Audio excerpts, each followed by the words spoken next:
Hello?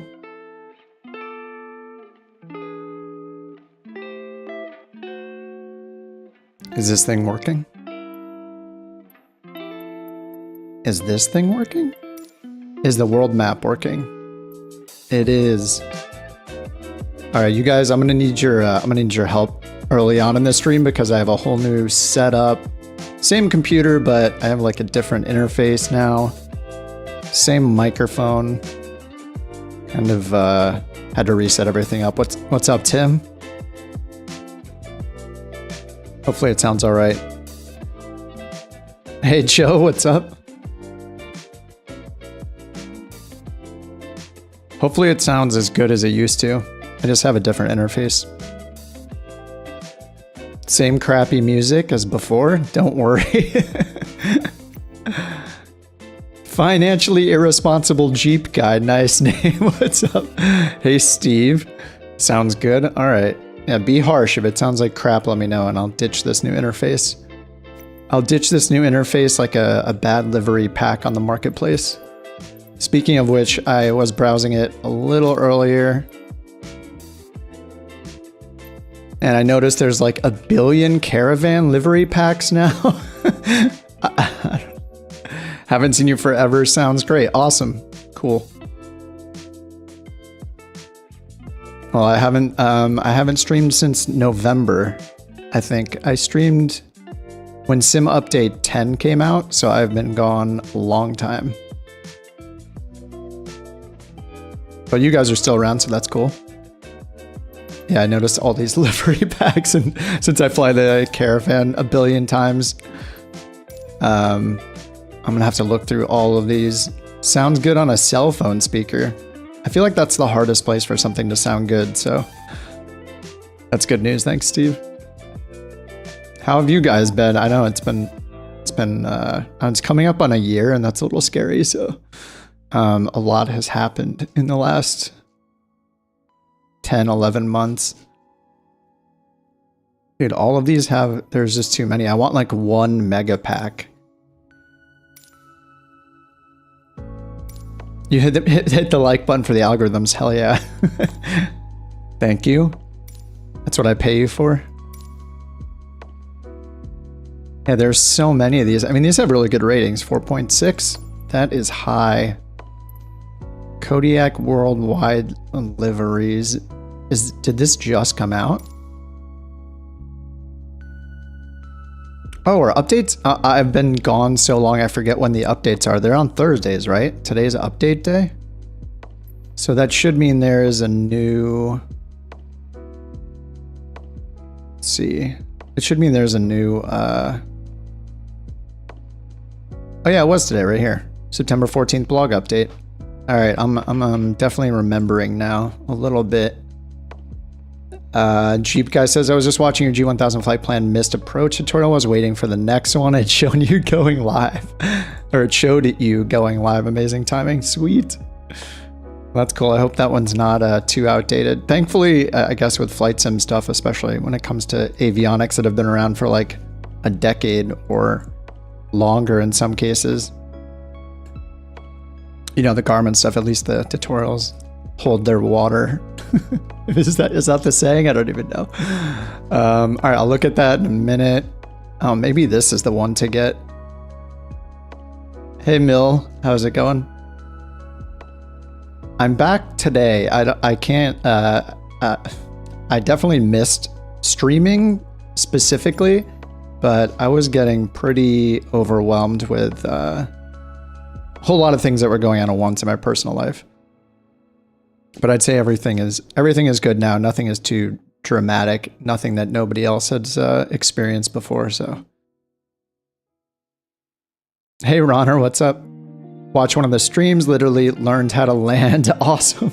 I feel like I don't really teach that too well, but maybe if it's assisted by an ILS or something, then maybe I could claim some responsibility in helping you with that. Hand flying landings, you know, maybe not so much.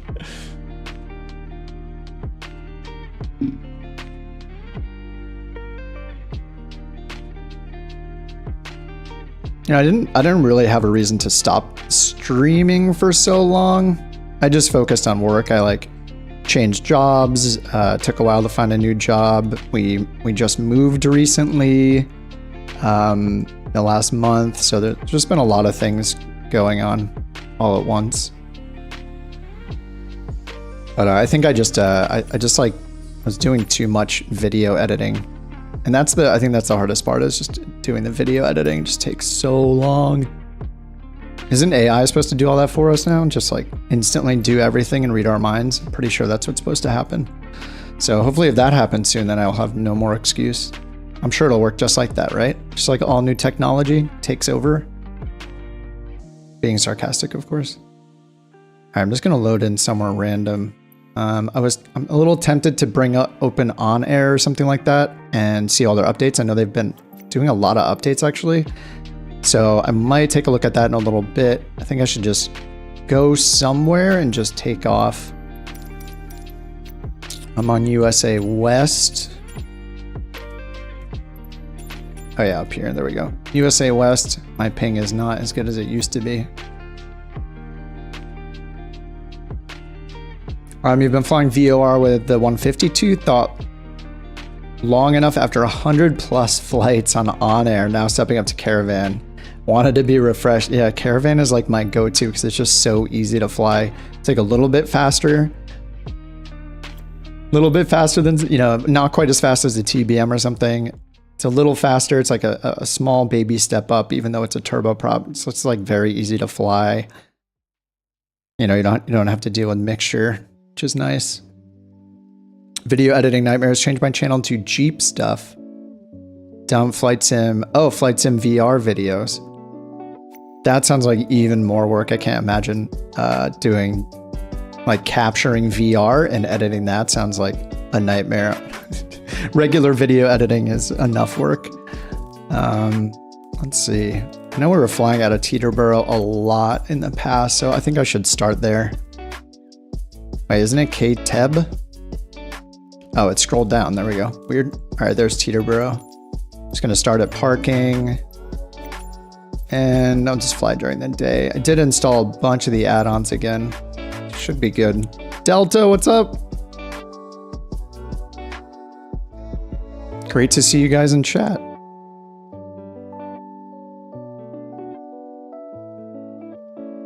Mike, what's up, dude? Thanks, man.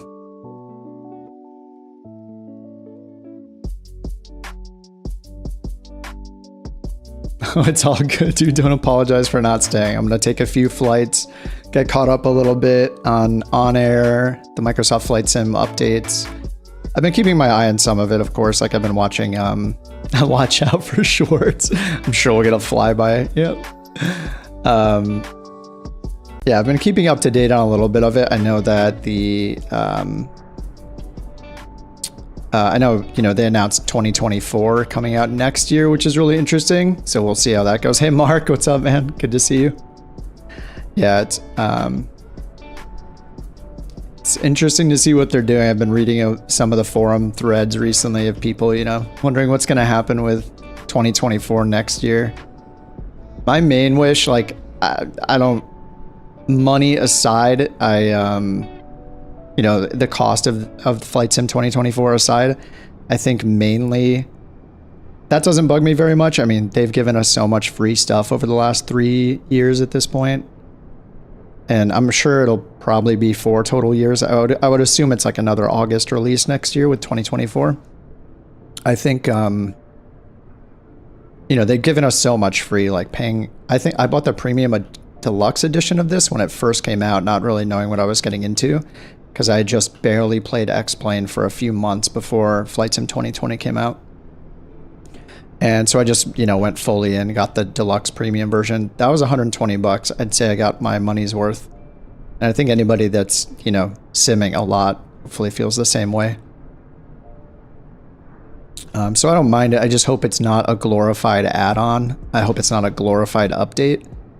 The stuff they've been showing, for the most part, it looks like an update. Like, I don't know if the guts of, you know, the software has been totally redone. It sounds like they've worked on making it a little lighter weight and stuff like that. At least that's what they've said in the They said at like Flight Sim Expo, I think it was the last one I watched. But yeah, I don't know. I mean, I'm just excited for new stuff in the sim. Like all of the activities that they previewed seem amazing. It's like you have a little on air and things like that inside the sim itself natively will be awesome. So I'm hoping it's I'm hoping they do a lot better job than the add-ons have been able to do. The add-ons are limited severely, of course, by whatever the SDK allows them to do. But yeah, I mean, I'm excited for all that stuff. I hope there's like a full-on career mode. I hope there's like bush flying and rescues, and you know, they showed a lot of that stuff. But I hope it's not just single missions. That would be exactly, yeah, more of a story than just picking missions. Yeah, I don't want like a pack of 15 missions to do. I want an on-air type experience with like, you know, computer-generated missions using all those things they showed us. So, and you can opt in, like you can decide what type of missions you want to do. And I don't know if there's some sort of like reputation system or like, you know, currency or anything like that, but some sort of tracking, even if it's just, you know, even if it's just something like, oh, I can't look at my profile right now, can I? Even if it's something just like your profile with like a level and some achievements and stuff like that, I think that's enough to keep me into it. Some kind of career management. Yeah, I think that would be cool. I feel like I don't want things like on air to go out. You know, I don't want them to be like put out of a like existence, you know, because Microsoft's doing it themselves. But yeah, we'll see what happens, I guess. All right, I'm just flying around. All right, do I remember how to do this thing? Oh my god, I'm gonna try to not cheat here. I might. Okay, maybe I need the checklist. I had this by heart, and I'm not flying the analog right now. I do have the analog installed, so.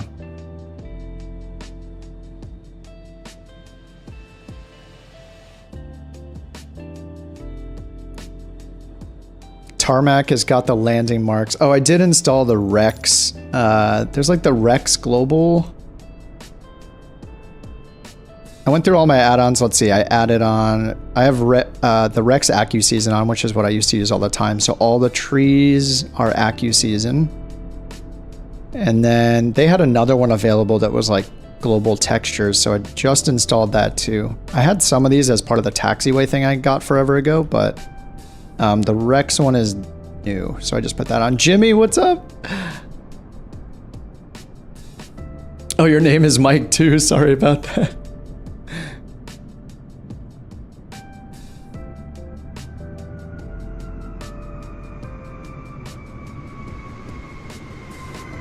Yeah, I'm back.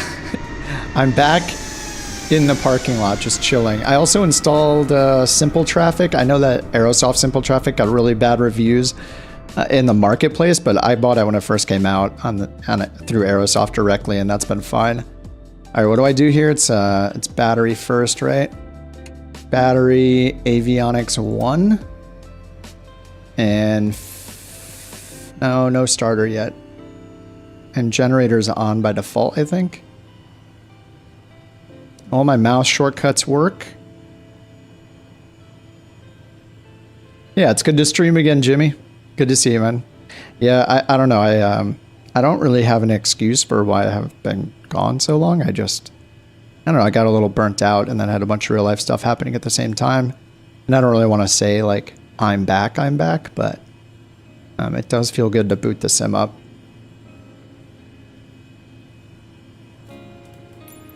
Right, ignition selectors to norm. That is the default, right? Looks like it. Power is idle, that's true. Oh, prop to max, that's the third thing. And then low condition. Whoops, that was cut off. All right, there's low. And then we'll put flaps to take off. Okay, I will remember this pretty quickly, I think. Landing marks on the parking lot. Slight overlay. Wait, there are landing marks? Wait, how do I reset this camera?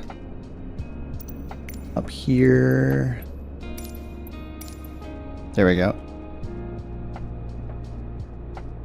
Oh, these like, yeah, these like marks here for fuel or I don't know, dripping, whatever happened here. I have no idea. Need to take a break sometimes. Yeah, just a long break. Kind of feel bad about it. You know.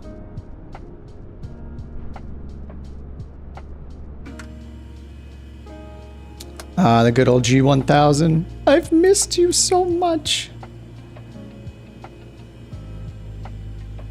All right, max RPM, starting engine, battery switch on. Oh, I remember what I need to turn on. In assistance mode, the checklist is awesome. Assisted checklist on. There we go. So I can hit the button and have it narrate it. Battery switch on. Watch all your videos, never live. I missed it on some good times and never seen new videos. It's like Christmas. Well, cheers, man. Appreciate it.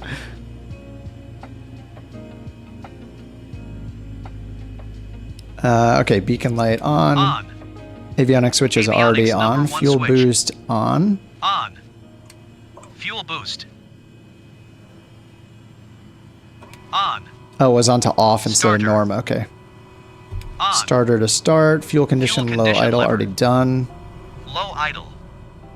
Starter. And we need to wait for... What do we wait for on this? ITT? NG? I actually forget what you wait for when you first turn on the starter. I think it might be NG. Anyway, that's been long enough.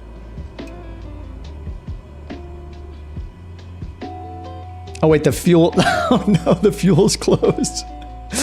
Wait, that's not even on the checklist. Wait, hold on. Oh no, it was the very first thing. Alright. Just everybody close your eyes, everything will be fine, don't worry about it. You can trust me, I got this.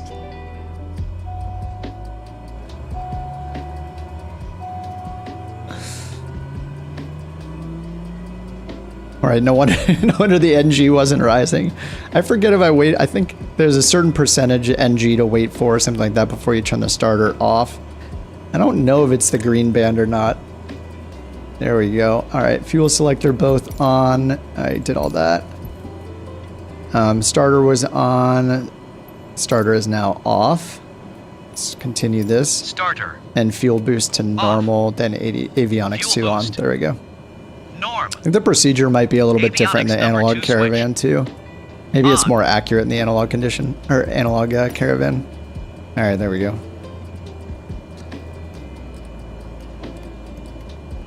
Alright, I might just fly around New York City or something for fun. Let me check. I don't have Navigraph installed or anything like that. I don't have a paid subscription anymore, so maybe if I do a second stream, which is likely, then I can go ahead and resubscribe to Navigraph, which is, I think, the best money you can spend besides buying the sim itself. Alright, we're at Teterboro. Let me bring up good old Sky Vector.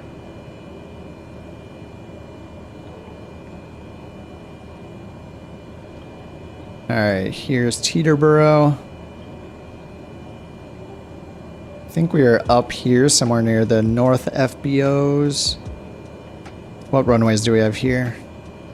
6 and 2-4.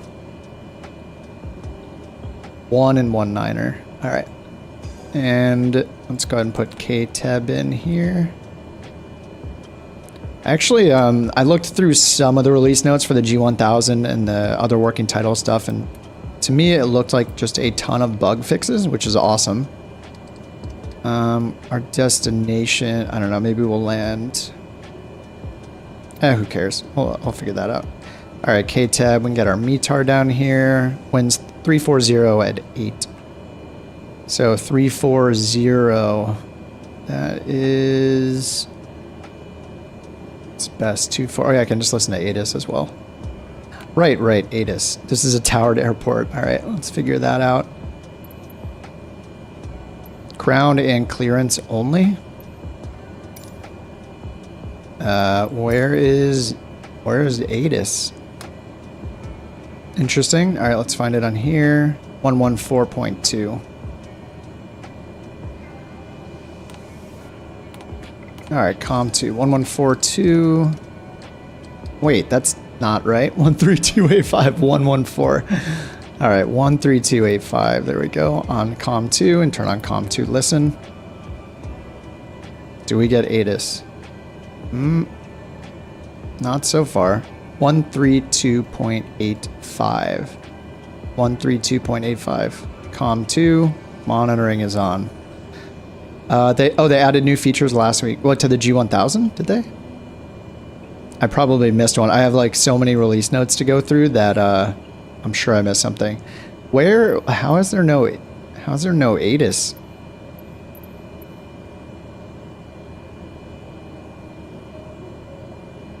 Tower, ground, clearance, and then a ramp, which is not going to be in the sim. So we just have ground and clearance. We have no tower. And we have no weather.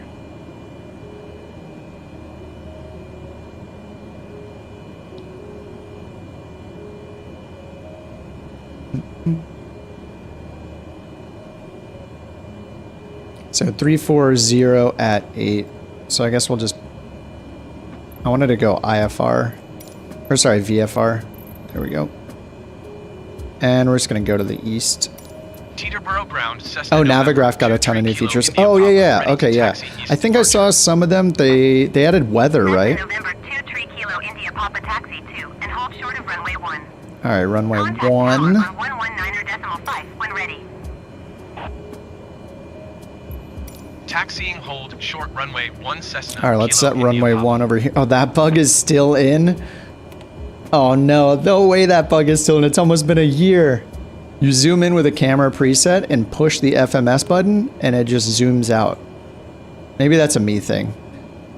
Okay, runway 1. Set up the runway here so I can see it. Oh, and actually I'm not going to see it until I put a second waypoint. So we're just going to go to the east. So I'll just put in JFK. We can do a flyby of JFK because I think I installed some scenery for it. So I'll just throw that in so we get our actual route. All right. There we go. Now we get runway 1 right there. Very easy to see.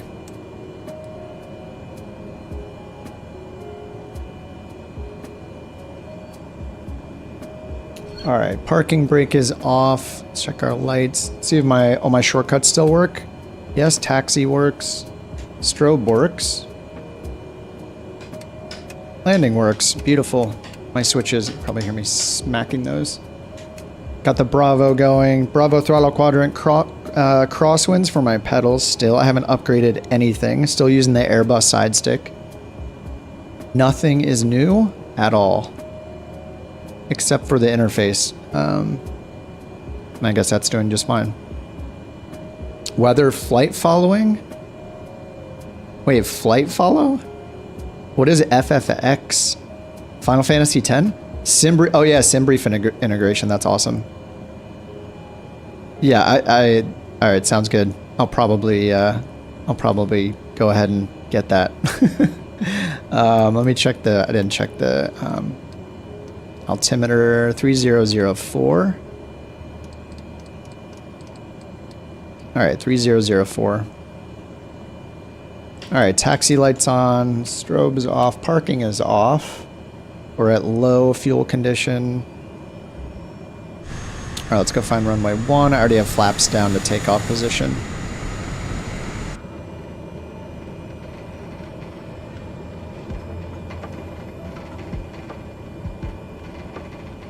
Final Fantasy IX for the win. Dude, this is a tight squeeze. Oh. All right, we're good.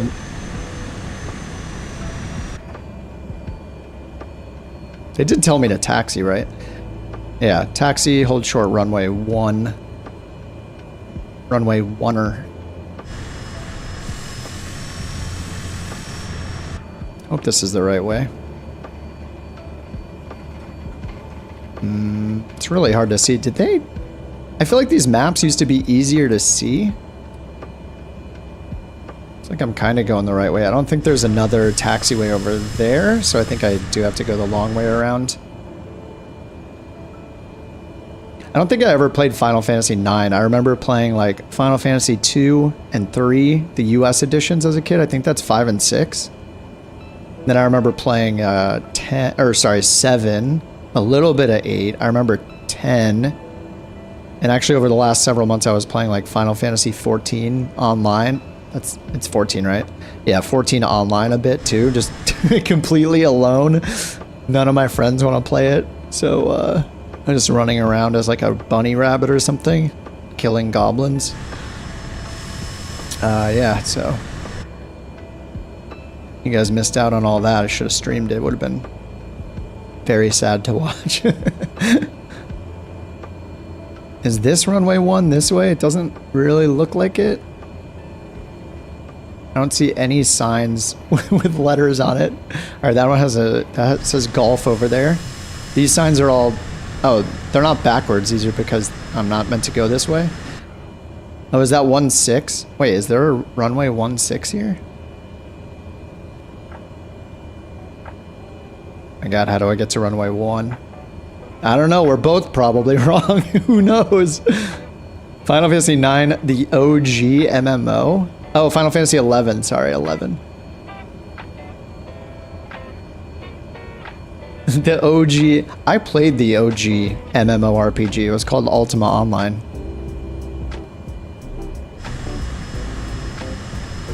Alright, we got some signs coming up here. I even paid for these extra taxiways. So we're on golf. Okay, yeah, here's one up here, I guess.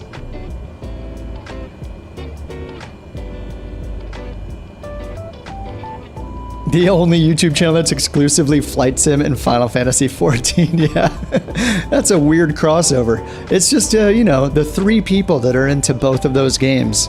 They're here on this channel.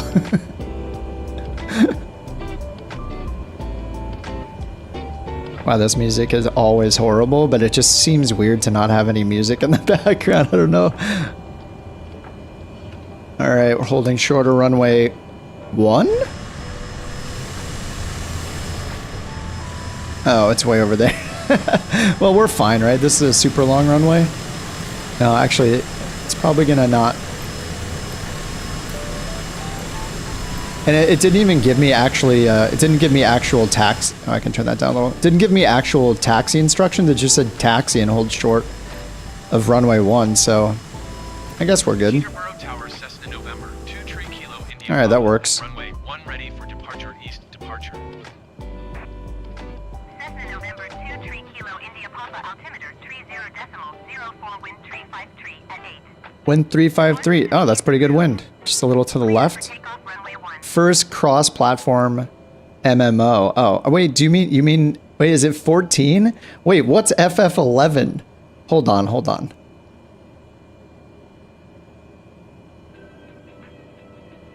Final Fantasy 11 online game, massively multiplayer. Wait, really? Wait, I thought 14 was the first one. I didn't even know this existed. Final Fantasy 11 online. Wait, what? Final Fantasy 14. Okay, yeah, 14 is the new one then, which is still like, isn't it like 10 years old? It came out in 2010. It's 13 years old. Oops, acknowledge takeoff clearance. Wow, I didn't even know Final Fantasy 11 was a thing. You're right, yeah, 11. Crazy. Today I learned that I don't remember the runways at Teterboro. All right, fuel condition is max. There are no other checklists, so I'm just making it up here. And just pretend like just tell me I'm doing the right things even when I'm not, just to stoke my gigantic ego. Shimizu, what's up? How's it going? And somebody earlier said hi, and I couldn't pronounce her name, but it started with SNES. All right, anyway, that's good. All right, landing lights are on, taxi lights were already on, strobes are on. High fuel condition or high idle and parking brake is off. Cleared for takeoff runway 1. We're going to go out to the east. Checking for traffic. Kind of. Whoa, going way too fast. Yeah, had to go Teterboro. I also reinstalled the New York stuff that I had. So that's all good. Final shape teaser. Dude, don't get me started on Destiny. I love it so much. People complain so much about Destiny. Dude, I have such a good time playing Destiny. I tend to cut development teams a break as much as possible because software development is not easy. As much as everybody that's the consumer of the products likes to think it's easy, it's really not. It is not easy at all. When it's done very well, they deserve to get all the credit. But man, Destiny and Bungie, I love Destiny. I played the new raid. I played the new raid way too often. Oh, I didn't even set my trim when I took off. All right, flaps are going up. And we're going to turn out here to the east in a minute. We're only 500 feet up. I need to pitch up a little more. All right, continue for east departure. All right, what's the first turnout? 700 feet AGL for your first turn? Is that the rule? Yeah, it's really sad about Lance Reddick for sure. He was incredible. He's, oh, who took over from him? The guy that was in, for some reason I remember him from Requiem for a Dream forever ago. Oh my God, what's his name? There's an actor that's going to take over for Lance Reddick's role as Zavala, so yeah, 10 years is a very long time, yeah. Starfield, I did not get into Starfield, though a few of my friends are very, very into it. I think for me, I just like multiplayer games. I pretty much always play multiplayer games. Yeah, Crota Reprise, solid, I agree. I may have, my girlfriend went out of town that weekend. Not that it would have changed what I did. Well, maybe it would have changed what I did slightly. But I was grinding on the Crota Reprise raid in contest mode for literally 40 hours. I barely slept. I went to bed at 10 a.m. on the time when it went out of contest mode. Sorry for all the Destiny talk, guys, but it's a big event. It's basically a twice a year event, pretty much. Hey, Amo, what's up? Usually I'm a quiet viewer. Wanted to say hello. I haven't seen you in a long time. Thanks, man. I haven't been around for a long time, so thanks for hanging out.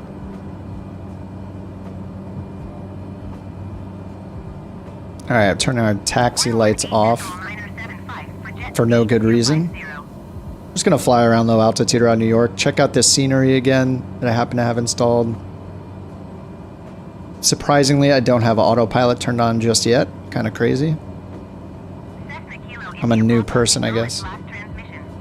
Oh, they said something else. What was the last transmission? Oh, frequency change.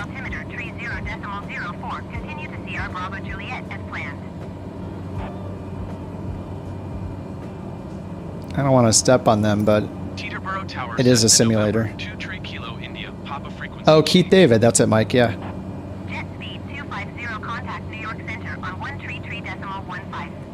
Alright, I guess my trigger button is no longer for number 1 response. Oh, neither are my keyboard buttons. Alright, let me fix that. Knew some things would be messed up somehow. Somehow these things are messed up. Radio, comms, I had... Let's see. What is it, like response 1 through 9 or whatever? ATC response? What is it called? ATC panel choice. There we go. I don't know how these got reset. 1, 2. I'm not going to do all of these. How much patience do we have? All right, 4. That's good enough. And then panel choice 1, I'm going to put on my... Oh, I can't do it here because I'm in keyboard. Right. Okay, that's good. Apply. Let's go to my side stick. I used to have panel choice 1 right here for my trigger finger. What do I have that set as? Nothing. Sometimes I have that set as the smart camera, which is kind of nice.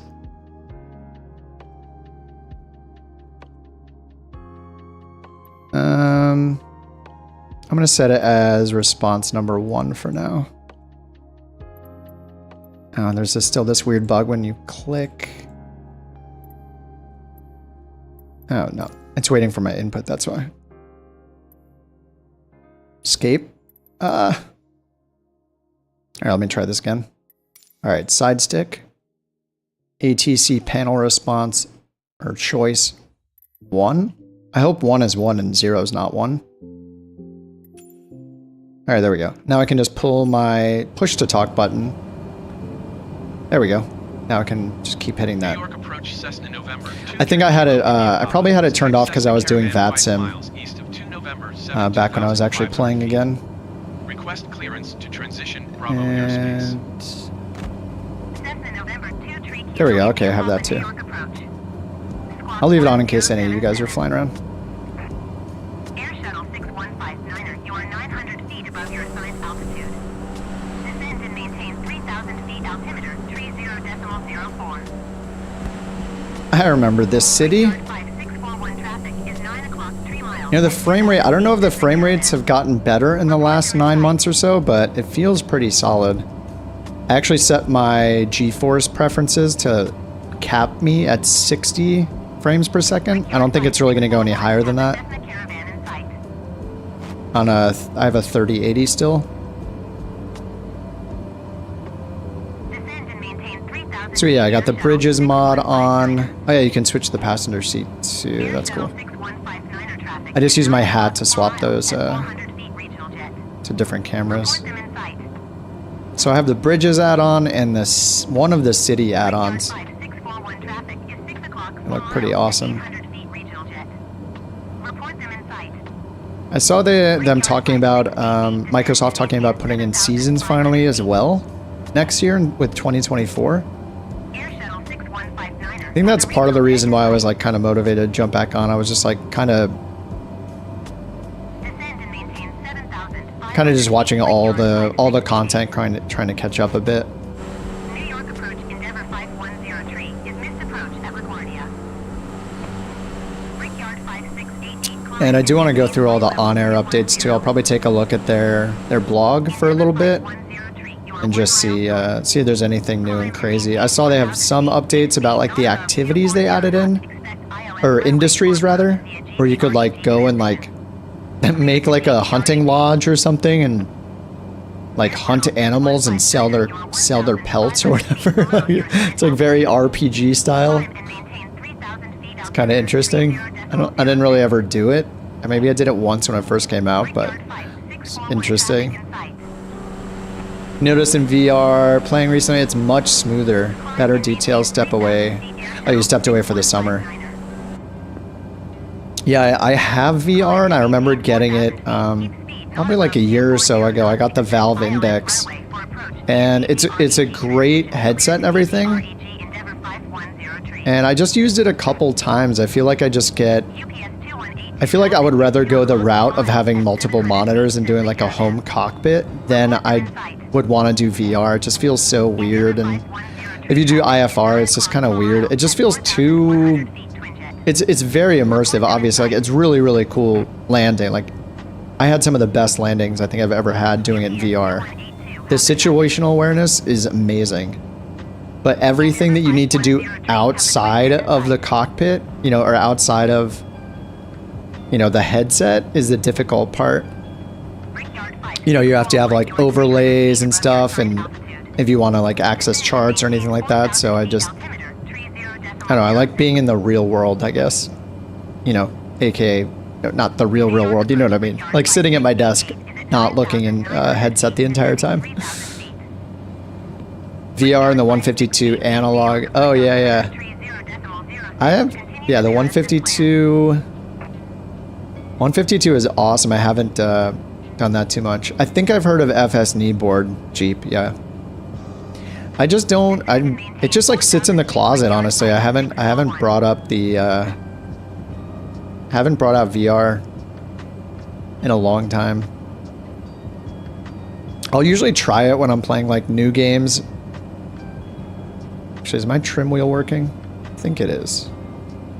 Yeah, it looks like it's working. Just testing out all my buttons here.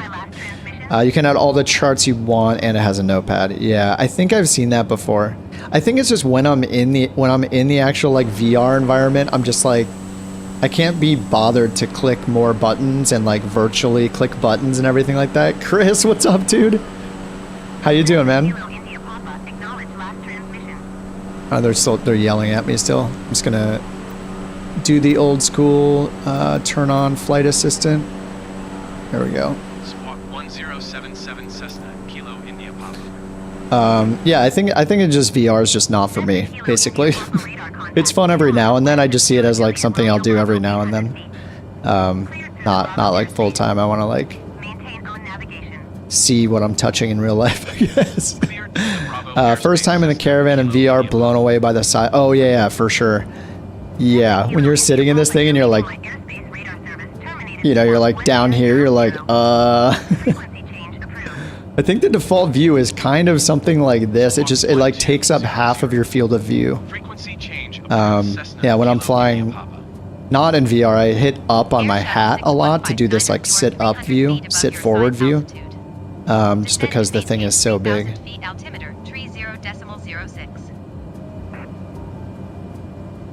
Alright, I'm gonna go head over to JFK and just randomly land it on a runway there. Alright, let me get the autopilot going. New York approach Cessna November 23 Kilo India. Alright, we're gonna go up to 2,500 feet. Clearance to transition Bravo airspace. Heading mode. Indicated airspeed. Cleared through Bravo airspace Cessna Kilo India Papa.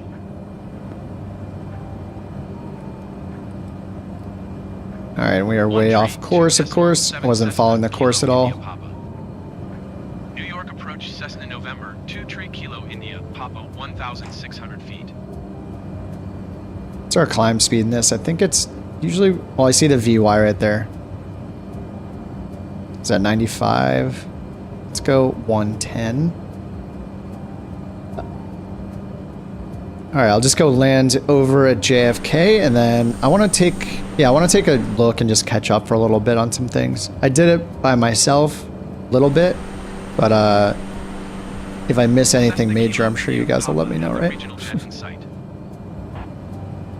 Regional jet in sight. What is this? Endeavor... Delta... What is RPA? Oh, Brickyard, okay. Republic Airways. I know Brickyard. What is... Oh, Virgin, of course.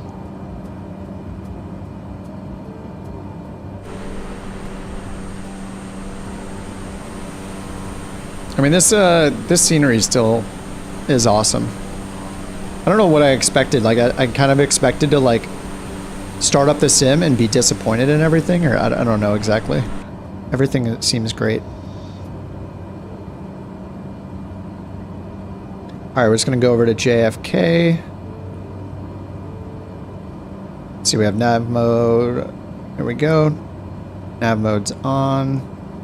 We're just going to 2,500 feet. And we will just contact them and get a... Oh, I guess we can do... Oh, yeah. We can do IFR clearance. I was watching some videos on... What is it called? Beyond ATC? Seems to be getting a decent amount of hype. It seems like it has good... You know, I remember trying all those different ATC add-ons. Man, I feel like I tried like 3 different ones. Turn right, heading 155. Proceed on course. Climb and maintain 15,000 feet. All right. 15,000. Hey, they actually said 15,000. Maintain present heading and altitude. Expect vectors ILS runway. Tree 1 right approach. Cessna Kilo India Papa. Flight sim ASMR. Wait, am I breathing too much or something? What's happening? What did I do? New York departure Cessna November 23 Kilo India Papa is passing 2,500 feet. All right, we're not going to get up to... we're clearly not getting up to 15,000 feet anytime soon, but I will humor them.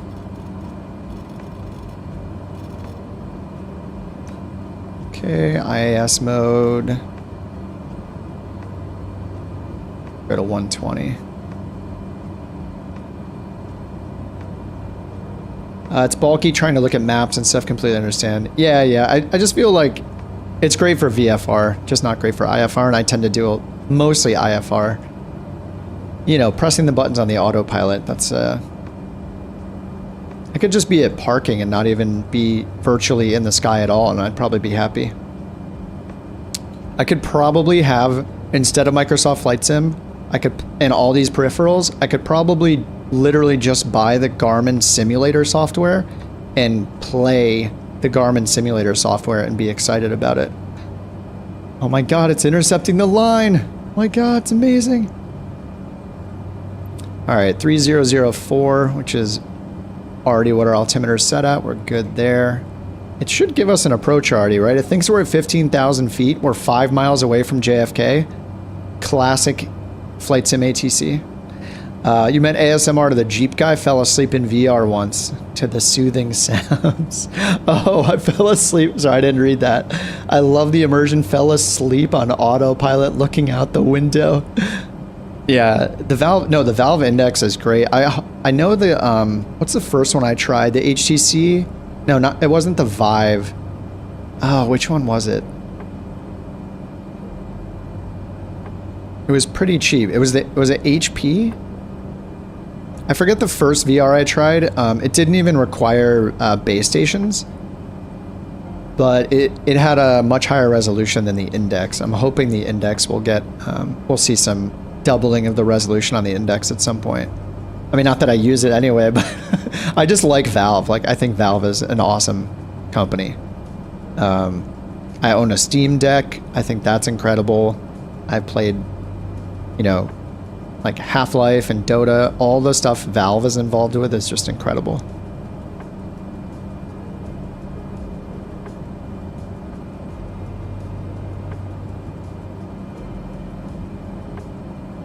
All right, well, they're not having us descend yet. We're gonna just overfly the airport.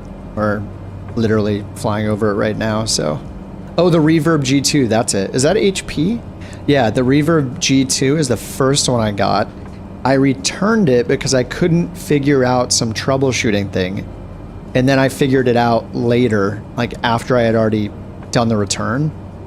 Like I found a thread, or what happened? Basically, I was like I already had the Valve Index coming, and I just switched over to the Index. But the Reverb G2 is great. It's nice not having the base stations. Index isn't the most resolution. Yeah, it has a really good refresh rate. I guess I'm just a little bit of a Valve fanboy, so I was just like, oh, it's Valve, therefore I'm gonna like it. 7 Cessna, Kilo India Papa. New York approach Cessna November 2 Tree Kilo India Papa is passing 6,300 feet, climbing 15,000 feet.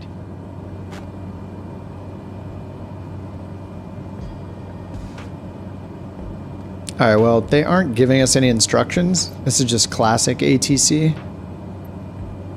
Continue as planned. So I didn't even hear that either, right? Not making anything up. Too high of resolution looks cartoony.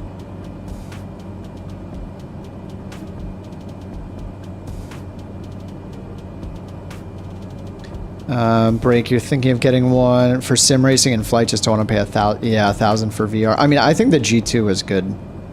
How much is the G2? Is it like 600? Reverb G2. I know you guys can't see me typing this, but oh, it's 530 US dollars on Amazon. I do like the simplicity of it, that you don't need you know, you don't need base stations, but VR hype's already over. There won't be any big steps soon. Yeah, I mean, Apple made a VR headset, right? Everybody's gonna jump on that.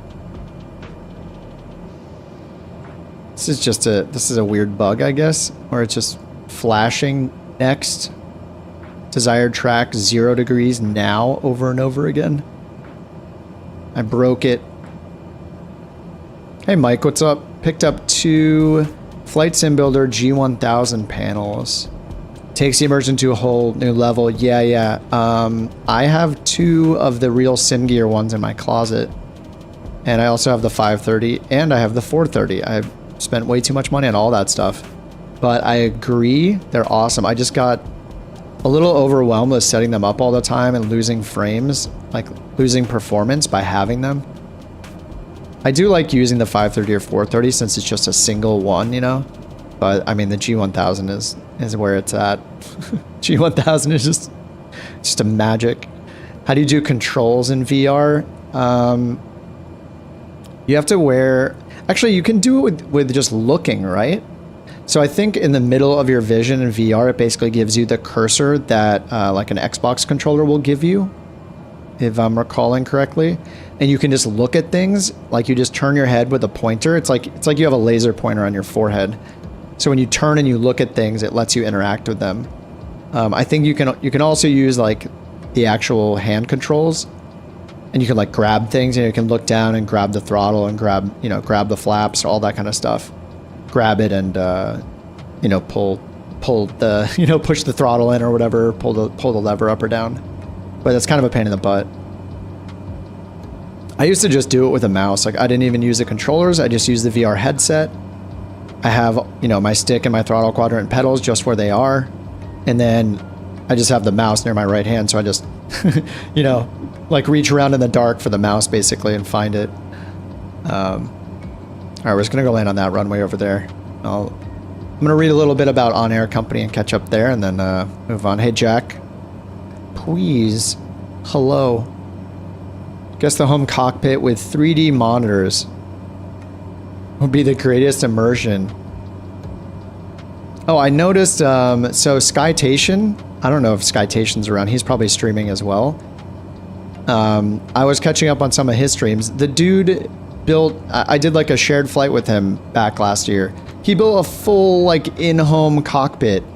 Looks insane. The thing is just like, I'm just gonna slip it down here a little bit. He built a full like home cockpit with like so many tablets and screens, and he did the like G3X, no, not G3X Touch, but the he basically recreated a Citation. So he has the two, he basically has a G3000 with the touch screens. I think he got the touch screens maybe from Real Sim Gear. I know they were making one. Anyway, yeah, those things look so fun.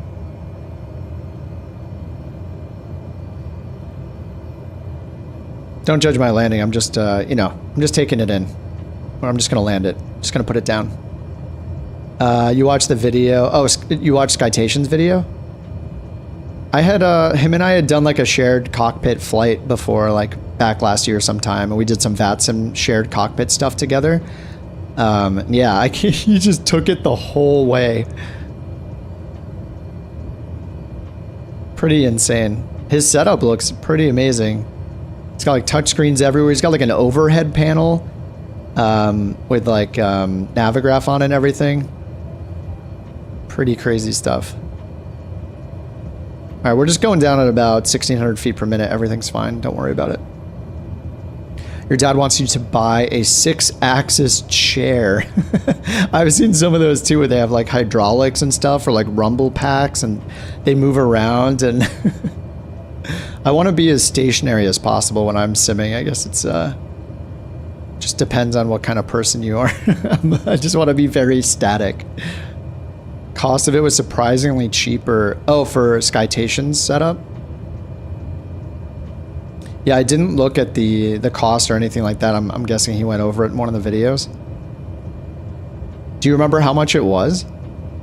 I mean, I guess if you're running like a couple, like non-4... I mean, even a couple of 4K TVs is not that much. You can get cheap ones for a few $100, right?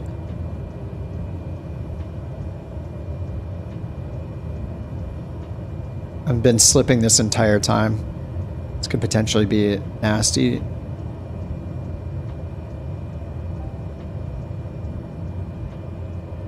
Don't mind us, everybody. It's probably not the right runway to land on either. The wind is pretty crazy. Almost stalling. Almost stalling. Stalling. Does the reverser still work? Only going 30 knots. Doesn't even matter. They need multiplayer where you can sit and interact with the same cockpit. So you can, at least on PC, you can do that with some add-ons. So that's what me and Skytation did, and who else? There were a couple other people that I did it with at the end of the year last year. Butter. It's always butter, even when it's not.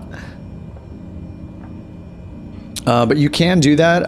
There are a couple add-ons. Your Controls is probably the most stable, I'd say. I think I tried a couple of the other ones. All right, taxi on, landing and strobes off. Low idle for taxiing. I know I should be doing this after the lines, but you know, come on, it's fine. It's a cheat day. Get an LG OLED 49. An OLED is cheap? OLED sounds expensive. What add-on? Yeah, it's called Your Controls. Your Controls. I think I put a link to it on my site where I just have a bunch of links. But yeah, it links to a GitHub page, which is just a code repository. So, but you just go and download the executable. On, I think it's on like the releases screen or something like that.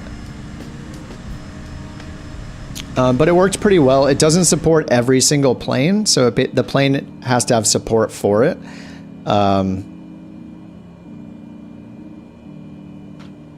But yeah, if the plane is supported, it's in there. I don't know when they've last updated it. They were updating it pretty often. Let me go ahead and bring it up, actually. Your controls. I guess they have like a full page for it now. Here we go. Yeah, so I mean, this is the GitHub page for it. So you basically can look at the code. It's open source, but I think you just click here. Nope, that's just the logo.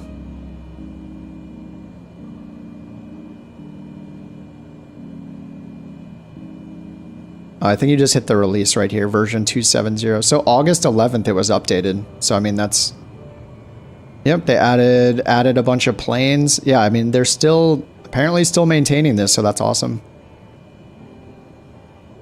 Oh, they are expensive, yeah.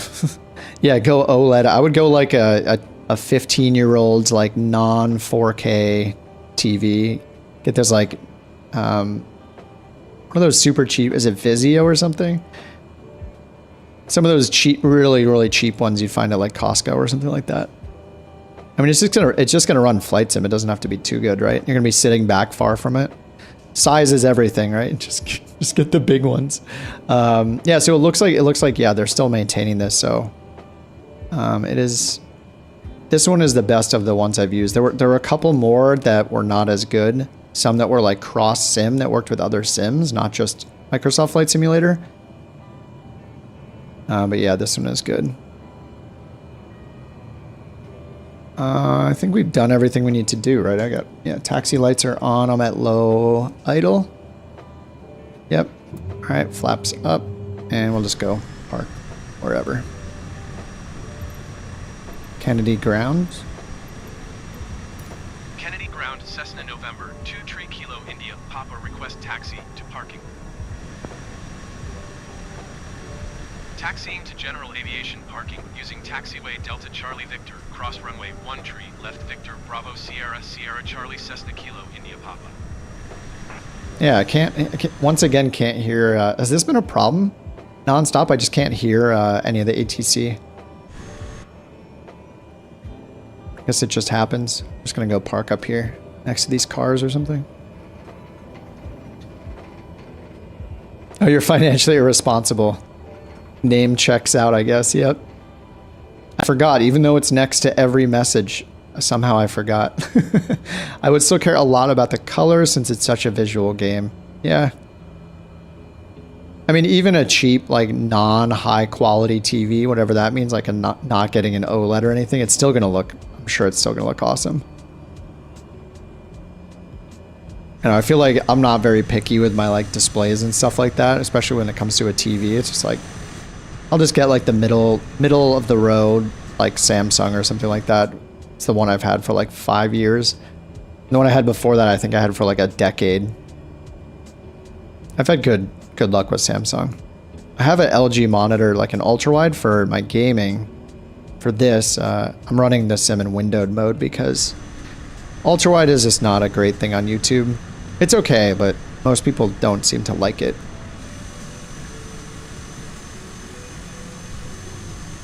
But yeah, I think trying a in-home, like a home cockpit setup would be pretty fun.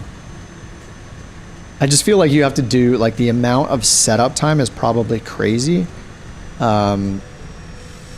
I don't know how many people have like a stowed away mouse and keyboard in their home cockpit setup.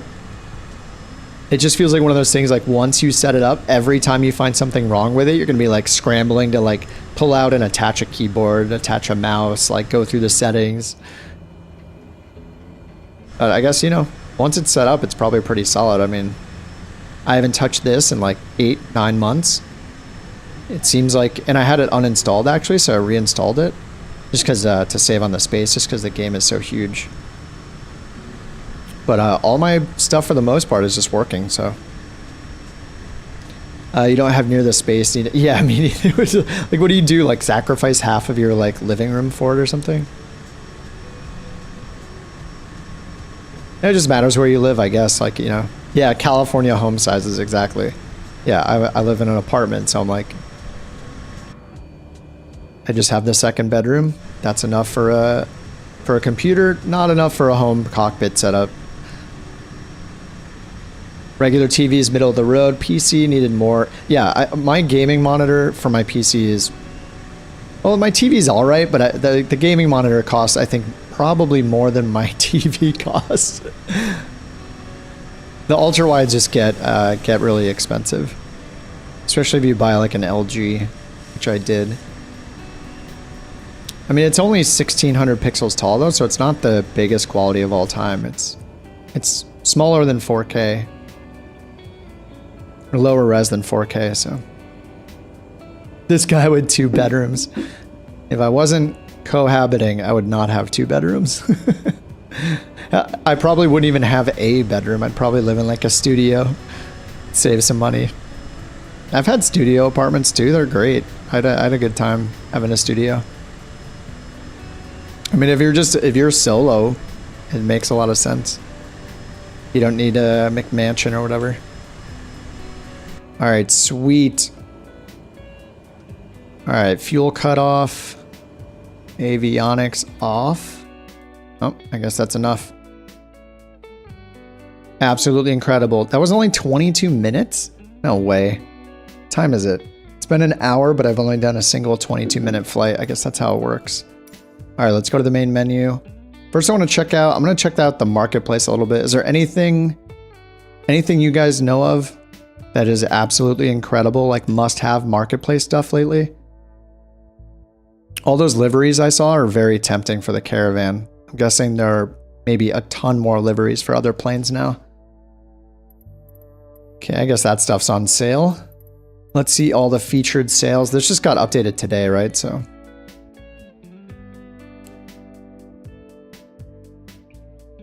ultra-wide's great for gaming, but for coding or editing, not so much. Oh, multi-monitors. Yeah, I had 2 27-inch monitors when I first started simming, and I really didn't want them, you know, one left and one right, so you just look at the break between the 2 monitors in the middle would be weird, so I just replaced them both with an ultra-wide. I mean, multi-monitors is nice, but there's enough software to let you manage window sizes and put them in a specific grid and all that. You don't even need multiple monitors, I don't think.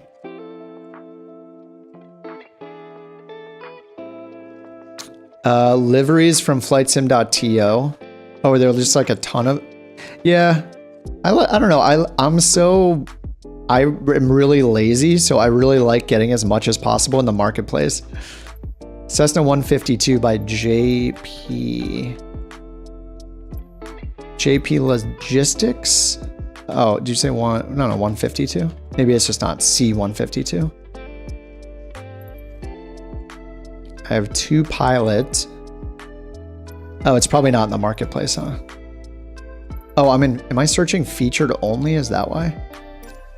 That's probably why. 152.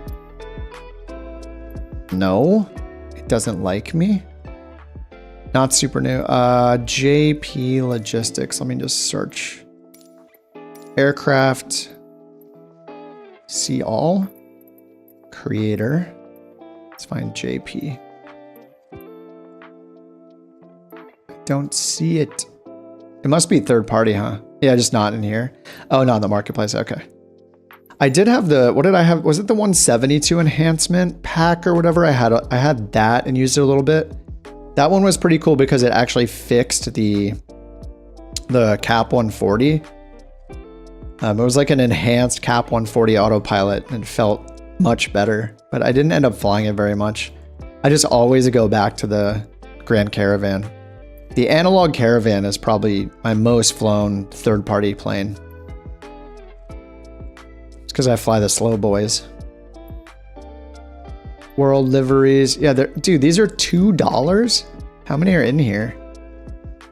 Nice.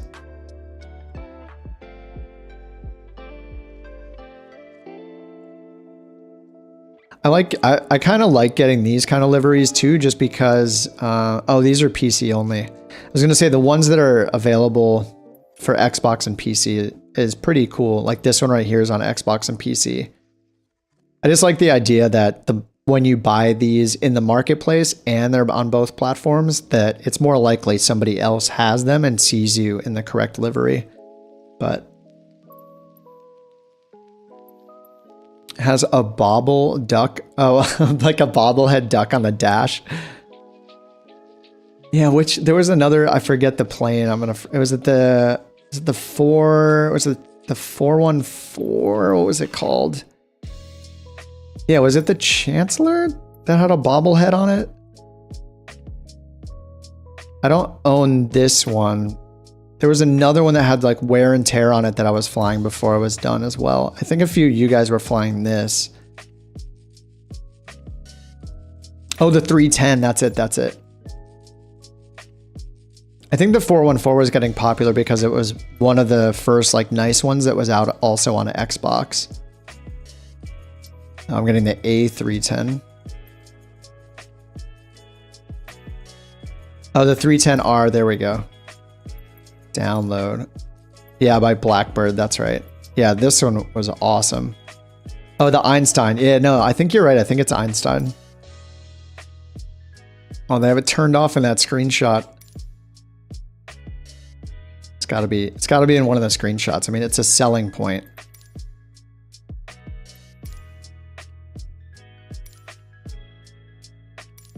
And I think as part of the 2024, the Flight Sim 2024 stuff, Microsoft said that, I mean, who knows, right? Until it comes out, anything they say, you're just going to be like, yeah, sure. We'll believe you when we see it kind of thing, because, you know, things get cut at the last minute or they become too complicated. But they did say they were going to have wear and tear like built into the sim. I think this plane and some other ones had some wear and tear. And so did I think the analog Caravan did as well. It has like wear and tear built into it, which is really cool. But that'll be really awesome if they pull that off and they have it for every single plane, and you basically have your plane instead of feeling like you're renting one every time. I think that was a really cool concept. The PA-24.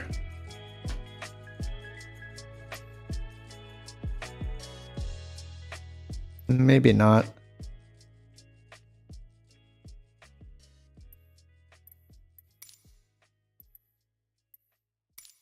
I always like going to the world section, I think more than planes for some reason.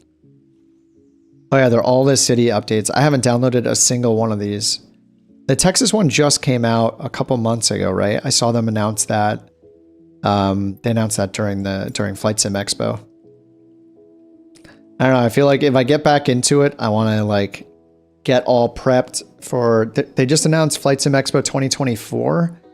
Next year is in Vegas. That could be pretty fun. I went to the one in San Diego in 2021 when I was just first getting into simming. All right, so those are all the world updates. Hey Connor, what's up? You're just getting started after realizing you might actually, in fact, enjoy aviation. Dude, I'm the same way. I mean, my girlfriend flies. She has her private certificate. She's, I don't know the last time she flew. It's been a while, I think, but yeah, she was working on her instrument rating. But I just kind of got into it because she started flying. So I was like, I'm going to build a gaming PC and build a sim. And I'm just a dork. I'm just like a nerd at heart. So I really loved all the procedures, the avionics, the technology. And I'm still kind of terrified of flying a small plane. But yeah, I mean, I feel like if I was in one and I needed to do something, I could totally do it. Like as a passenger, you know, in a small plane, they're like, wanted me to say something on ATC or, you know, had an emergency situation. You never know how you'll react in any real like dire situation though. Your body and your mind do crazy things, but it's still cool to think you might have the skills because of a sim that you wouldn't normally have. So that's pretty cool. Nice, Connor. Yeah, glad to hear that.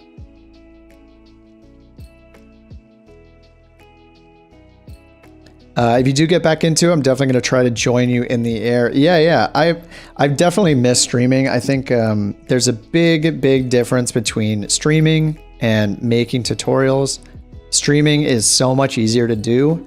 It feels so much more casual. You can just like turn it on and go and just chat with people and fly. It's super fun, which is why I think it's so popular.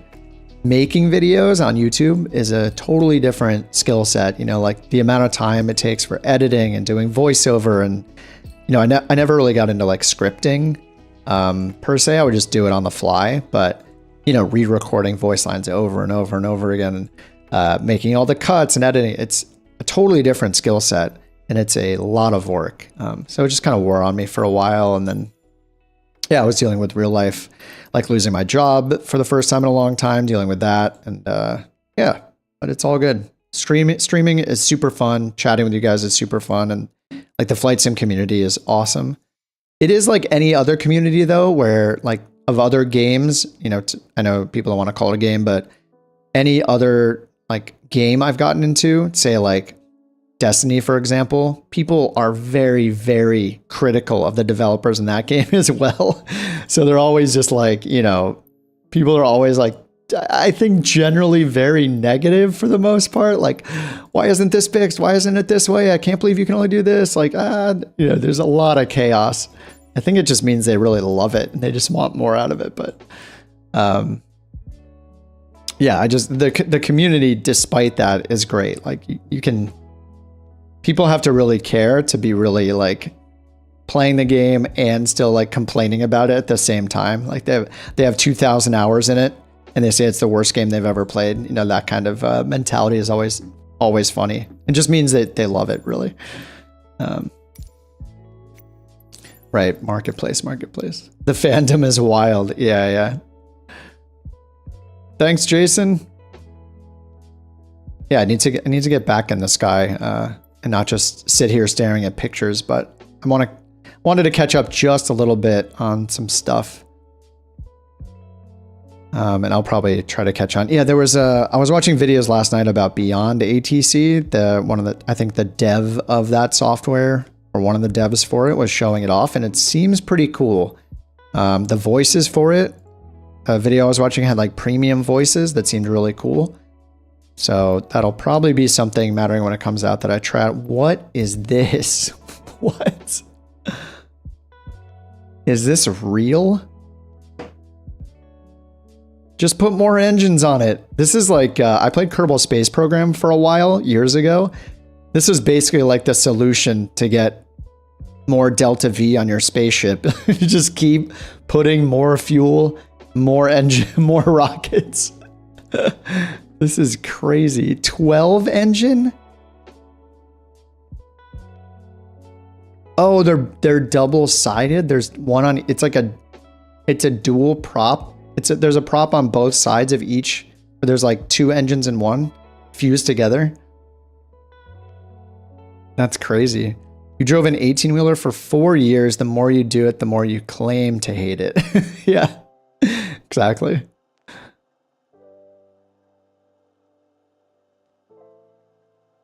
Oh, that's going public soon?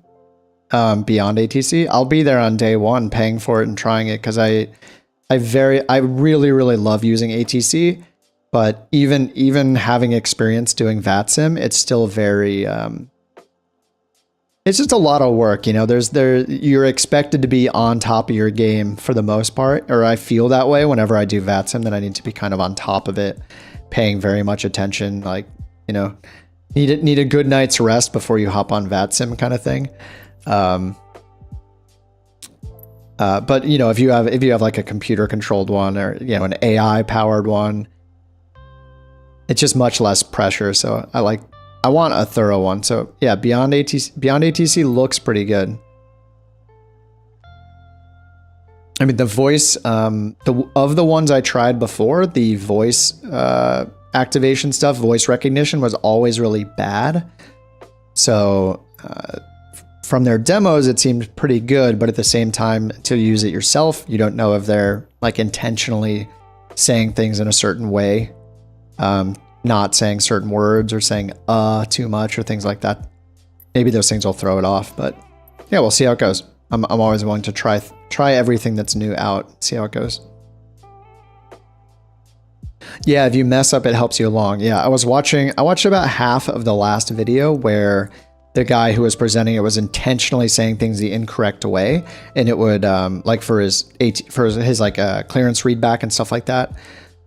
He was saying things the wrong way, and it would correct him and like slowly walk him through. Yeah, it seems good. I want it to be the best thing of all time. What is this first flight airport challenge? Is this actually new? I don't know if I installed this. Maybe I have.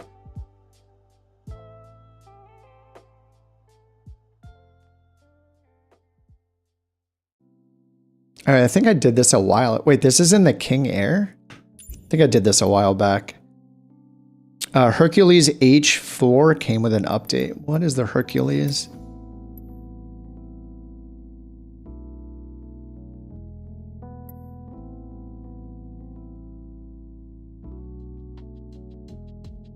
Yeah, someone put wings on the Titanic. Yeah, that plane looks insane. This is probably not what you're talking about. It has a 1.9% or 1.9 star. Not great, Bob. Not great. All right, so I have the 310 installed again. The 310 was pretty awesome too. And that's a twin as well, right? The Spruce Goose, yeah. Those are all the Legends? No, the Legend plates aren't free. Like the local Legends. I think a bunch of them were free when 40th anniversary. Is it 40th? When that came out, the end of last year, I think there were like 5 of them or something that were free.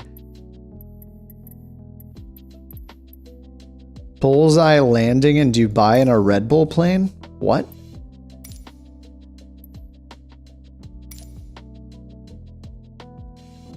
Wait, you're landing on this? Did this actually happen in real life? Is that why it's here? Oh, this did, wait. Oh yeah, this did happen in real life. I think I saw this video. Yeah, in March, Polish pilot Luch Sipilia, first person to land a plane on this helipad. I think I saw this. The winds must have been crazy, right?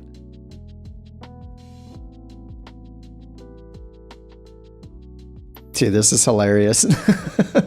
75 feet. Oh no, 7.5 tons. Is that 7.5 tons?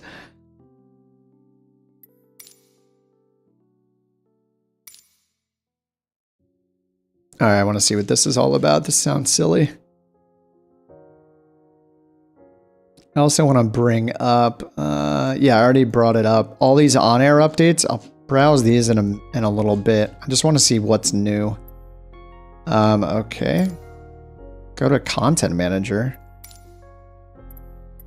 Okay, I guess I have to go to Activities. I assume it's under Landing Challenges. Famous? Nope. There it is, Epic. Do it. You can do it. Have you done it? 745 feet. Stall speed flaps up.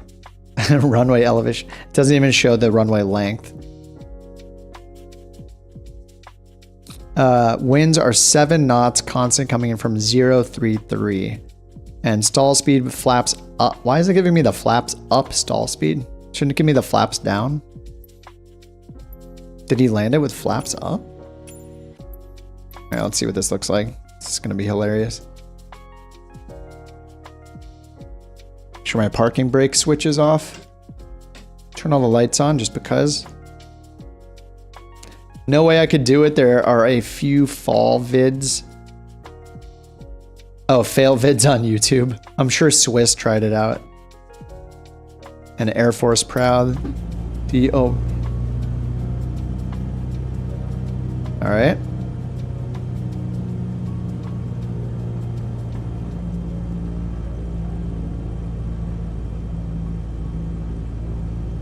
So are the flaps.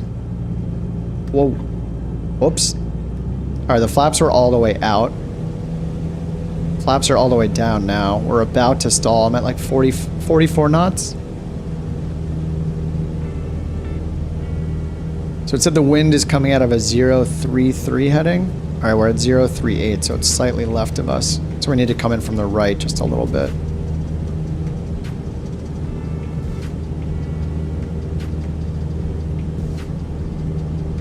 Butter incoming. There's no way. Oh, I'm gonna turn my parking brake on. Oh, this is a tail dragger, isn't it? So what? How? No, there's no way. I'm gonna stall. I mean, I'm already redlining it. Oh, I'm screwed. Slip it in. Oh, oh. Goodbye, world. Dude, what? How do you do this? World top 10, 0 inches. Not a record most people want to have next to their name, but hey, these people did it. 0 inches. Butter. Thanks, Chris. All right, let's try this 18 more times. Here we go. Easy.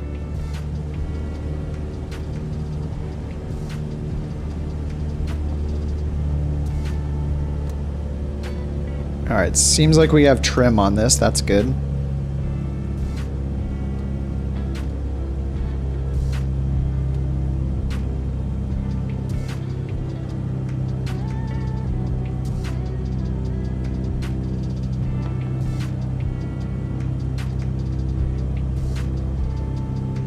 Zero 33 is only 10 degrees to the left. I mean, there's no way the guy landed it facing into that pole, right? Like into that beam coming up right on the end of it, because that would be like extremely dangerous. I mean, obviously the whole thing is dangerous.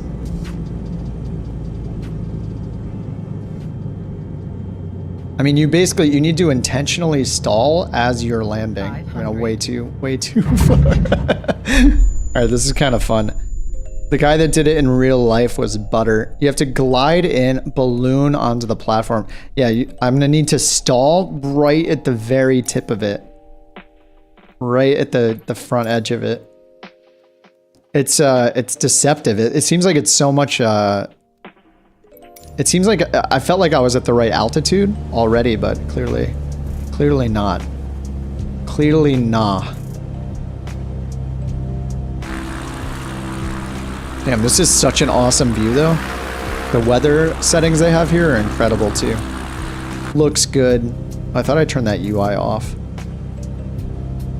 All right, 66 knots.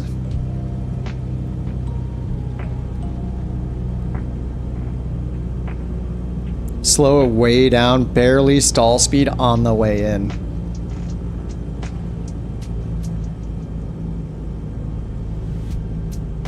Oh, that's 33 right there. So I'm the wind is to the right more. So my angle is wrong. I need to come right parallel to the building.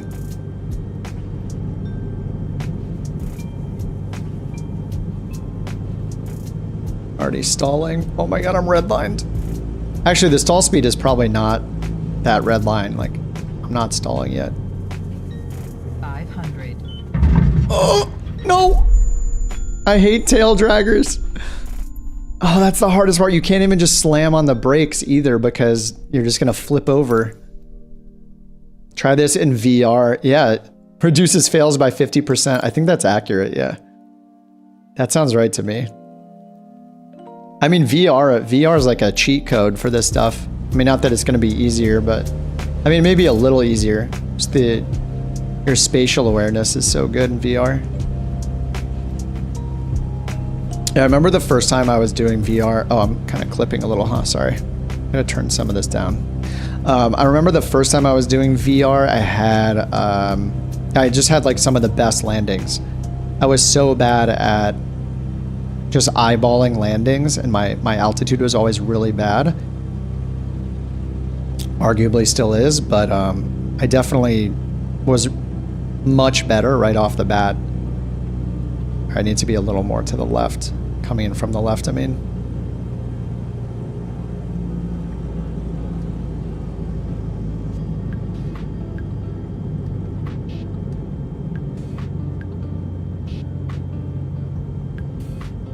Ooh.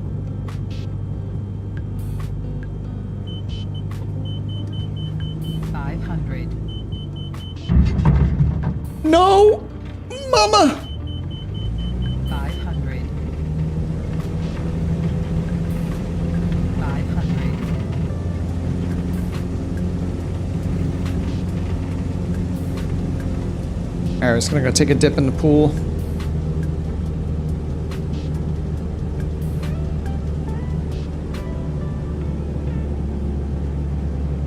There's no pool on that. Is that a pool? Oh, that is a pool.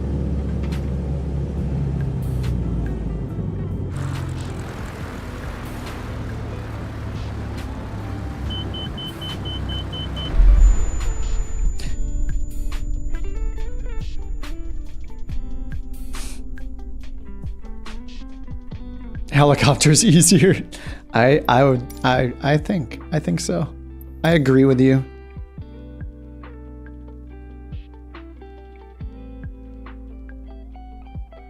Hold on, I'm gonna set something up here real quick. My volume was too loud and I might have destroyed some of your guys' ears. Let me try to fix something here. Oh, not that.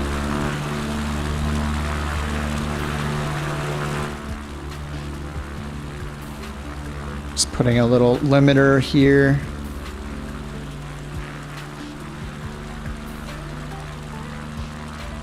All right, that should be good.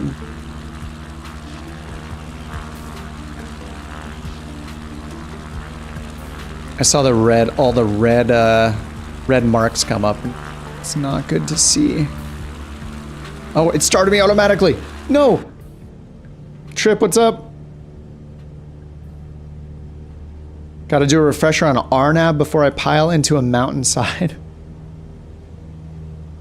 All right, this is just not happening. Well, I have to try it anyway. Dumping the flaps. 500. Ooh, we touched it. It counts. H145. Dude, you love that thing. I remember you flew the 135 until the 45 came out, and you haven't set it down, huh? Oh no, my sim just crashed. Oh no. Dang. All right, restarting. Did you fly any of the? So wait, hey Trip, the H145. I assume they improved it since the helicopter, like helicopters became native in the sim, right? Because they introduced a whole new flight model for, you know, when they released helicopters at the end of last year. So I assume it's like much improved.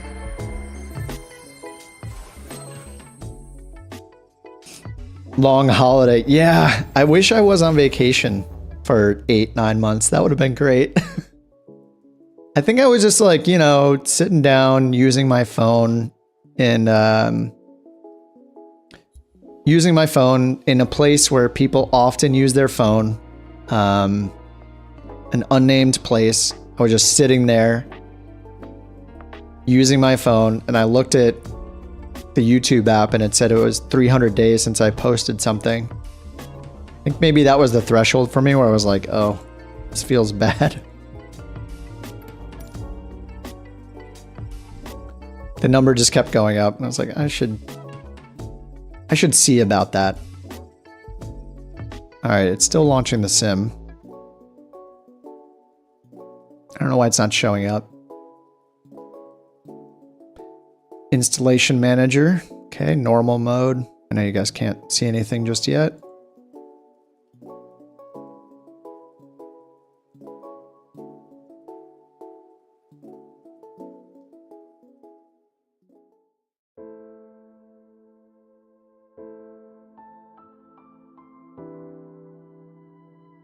Oh yeah, huge improvement. So did it get harder to fly or easier for you since you actually know what you're doing in a helicopter?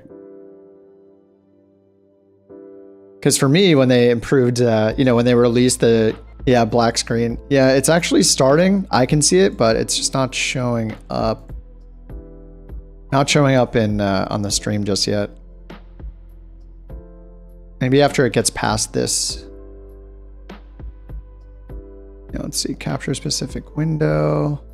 Do I need this anti-cheat hook? No. Huh. Very weird. That's not the sim. Doesn't like it. What is going on?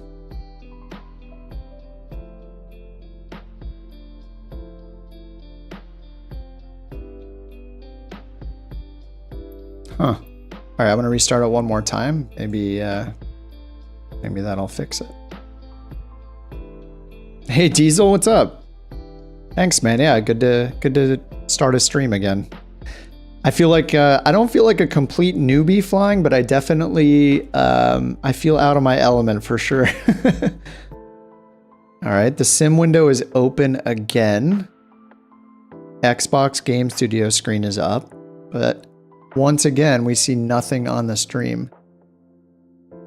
What is happening?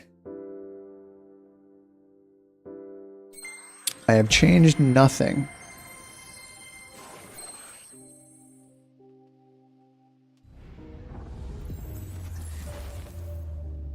I mean, I know you guys can hear it. This is so weird. It crashed and now it doesn't recognize the game, basically. All right, I'm gonna go into Task Manager. Maybe there's like a version of it still running somehow. Sorry, this is quality content right here. Yeah, it doesn't like me. I don't like me. All right, here we go again. You found it a bit tougher to fly. Oh, but it has new features also. I saw the Flight Sim 2024 like demonstration where they're bringing up showing the balloon inflating was crazy.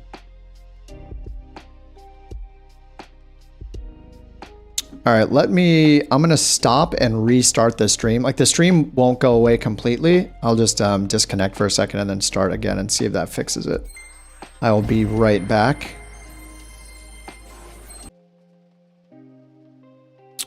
All right, I think that did it.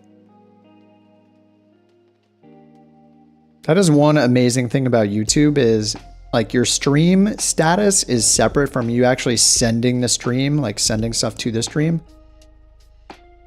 And you can basically just turn off the stream without actually ending it, and then turn off the software and then restart the software, and then it just continues. Kind of awesome. Good job, YouTubes. Good job, Googles.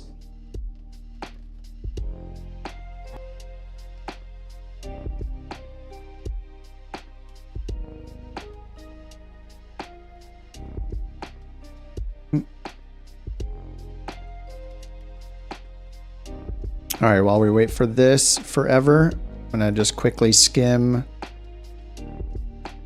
the on-air company news. There we go. Industries, oh no, pricing changes. This is why I'm glad I bought the 2-year one. All right, hold on, we gotta look at pricing changes. Prices due to increased costs for product development. Did they give people raises? Servers And inflations. Oh, it started on January. Wait, this is from December. Wait, is this the newest update? No way.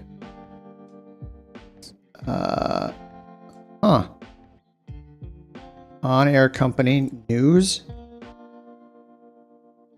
Wait, what? Okay. Oh, okay, there we go. August. Okay, maybe I had the filter. Okay, I had the wrong filter or something. I was like, there's no way they stopped doing updates. All right. August 1st, freelance routes jobs. Freelance routes jobs released. Industries are pretty new. I remember the first industry they added was like go and hunt in a cabin and capture deer pelts for money, for gold or something. It was very World of Warcraft sounding. Freelance routes allow you to fly with any aircraft for existing airlines. Are these virtual airlines? I'm guessing. I'm not sure. Each flight for an airline will increase the rank points for this airline. I don't know if this is for virtual airlines or not. I think these are fake airlines. It seems like.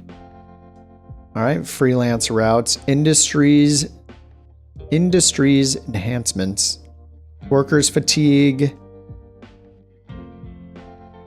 Workers can, okay, this is just like more realistic things, I guess. Goods internal transport. I think a lot of, I don't know where the company is based, but a lot of the like translation to English or whatever, some of it's funny to read. Large containers, electronics components facility. This is like a skill tree.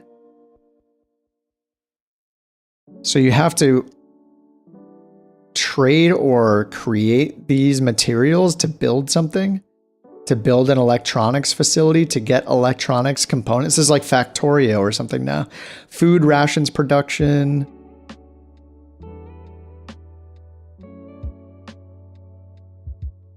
All right. I still don't know what I don't see anything that I would jump all over and use yet. All right. Regular routes, overhaul, mining facilities and fishing camp production chains. Okay. Wait, Industries beta is underway as of May. I thought it started last year, but this says May 24th. Hawaii tour available, factories beta phase. Okay, I guess it's just been in beta for a while. World Update 12 airports. Okay, some fixes, 2 new trading goods, second step of Industries feature. Supply and demand system. You'll be able to generate profit by buying goods at an airport, selling at another one. I feel like they kind of had that before. You had to like, it was just fuel though, right? I think you could just like buy and sell fuel and take it to different places. Alrighty. Maybe I haven't missed too much. Pricing change. Oh, I was on page 2. That's why. Pricing changes. Okay. Industries are on their way. New playground for helicopters. Aerosoft offshore landmark supports. Jobs to fully enjoy the scenario of the Aerosoft offshore landmarks. Canada tour glider support. Okay, they track glider flights. So this is all the end of last year, kind of when I stopped. And then they had that Halloween event. All right, so it seems like maybe not. If I get into the industries, maybe that'll be more significant, but it seems like it's kind of the same stuff, right? It's just transport missions. So Flight Sim 2024 stuff is going to feel like if they pull it off and it is as cool as the trailer shows, it's still going to give like On Air and these other things a run for their money. 'Cause, I mean, they probably can't do that kind of stuff. What was that add-on that had rescue missions though? There was one with rescue, was Neofly, had rescue missions where there were like beacons that went off and stuff like that. That's what I should check is Neofly updates. Neofly has always had like the cooler mission types for sure. Okay, so here's Neofly. I don't know if they've had any crazy updates or not. What's up, Big Mac? New tutorials. I do not know. 5th of September. This is July, I think. Neofly 4 is now available. New tutorials for qualification market. All right, so emergency pilot. Just curious if they have new mission types. You can't see the tooltips, but when I point, there's little tooltips. Okay, so there's cargo, express, illegal, sensitive. I remember that stuff. Passengers, VIP, tourists, and VIP helicopter. Yep, secret passenger. I think secret passenger was the one where you had to like fly at nighttime under like 1,000 feet AGL or something like that. Okay, advertising. I think that's what was the banner tow missions, I think. Fire might be new. Search and rescue, I remember. Oh, there's parachutist? I don't know if that means you are the parachutist or you're just flying people that are skydiving. I think that existed before. Emergency. This one says airline and regional airline. Humanitarian and intercept missions. Okay. And I know that, yeah, they redid the interface. All right, this is pretty much like a tutorial or like an FAQ. Wanted to see kind of a list of the mission types, but yeah, I might have to check out Neofly 4. Okay, there's a bundle. Not sure if they added more voices or not, but did they have create and run your own airline? Maybe they're getting into more stuff that that On Air does, like more of the airline type stuff. I don't know. I don't know. I forget if they had it before. I think most of it felt like bush flying when I did it, but maybe that's what I made it, you know? I wonder how they compare to Flight Sim 2024. Yeah, we'll know when it comes out, but my worry is that it's just going to be like a glorified mission pack, you know? Like it's going to be, you're going to go to activities and it's going to have like a section here that says, you know, like commercial pilot, cargo pilot. It's going to have all those scenarios here or something like that. I'm worried that it's going to be something like that and not be something that is like built into your career. I don't want it to be an activity. I want it to be here under pilot profile. Like I want it to be part of this. Like this becomes two big things. There's a profile and then there's a whole career section on the right, you know, and you can do it. You don't just choose preset missions, but it's more like, you know, hundreds of generated missions like Neofly and like On Air Company. I'm hoping it's something bigger like that. What is going on with the UI here? It's all like, oh, there we go. It's back. Yeah, we'll see what happens. Either way, I'm gonna get it. I think most of us are gonna get it. And just leave Flight Sim 2020 and just, you know, put it on the shelf and never use it again, probably. But it is good that it sounds like, I think they said all of the add-ons are still gonna move over, so all your planes will move over. I assume you just go into your content manager and have everything that you have today. Man, I should fly, right? I've only flown once. I should fly another flight or two. Maybe I should do a refresher for myself on some IFR stuff. Do an actual little plan here. Can go like, I don't have SimBrief updated, but I can go ahead and use the outdated AirAx cycle or whatever. All right, let's get SimBrief going. It's been so long that SimBrief UI is like completely new to me now. They have like this split screen feature that was not the thing back when I was using it. I just need to zoom in a bit on it. There we go. Yeah, I was used to not having the map on the side, so it's definitely a bit different compared to where it was before. And it looks like it's still got all my saved stuff in here.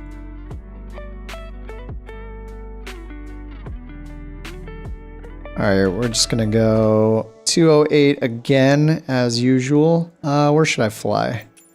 I'm gonna fly in the US because I'm lame and I never go anywhere else.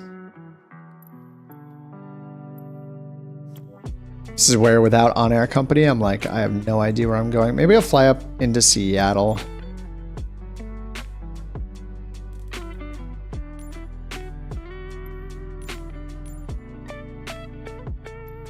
And I like to just pick something random. I mean, I kind of want a bigger airport. How far away is it Yakima? I think it's Yakima. 32 minutes, Yakima. All right, so I'm gonna delete this one and we're gonna just start on the ground. Haha, I said it. All right, let's go during the day. Live weather in the morning.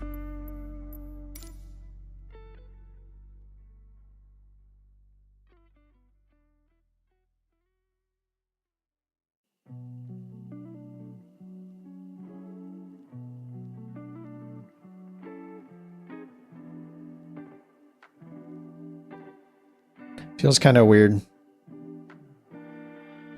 know, when you stop something for a while, it feels like familiar, but you don't feel good at it anymore. See how it goes. All right, prop is full forward, low idle. Flaps are all the way up. This time I'm going to turn the fuel on first. It's a good idea. Beacon is on. Turn the other lights off on my throttle quadrant. Parking brake is on. Okay. Fuel boost. Let's see, we start with the battery. Fuel boost on. Avionics 1 on. Starter on. I remember you start at cutoff, right? And then we wait for the NG to start rising, and then we introduce, or then we switch it to low idle. I think it might be around 12 or 13%. All right, now I turned it to low idle. And then I think we wait the NG to get to, is it the green band, and then turn off the starter? I'll have to do a refresher on that later. All right, starter is off, and then fuel boost is back to normal. Avionics 2 are on. All right, we'll let the alignment happen. Just let it happen. All right, cool. And we are at Yakima. Is it YAK? YKM. All right, Yankee Kilo Mike. Back over to sim brief.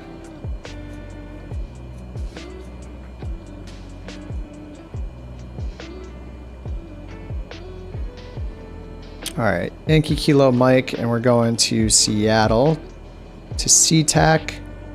That is such a boring route. Oh my god. All right, maybe let's see the other routes. Any of these take us somewhere more interesting? Whoa. Okay.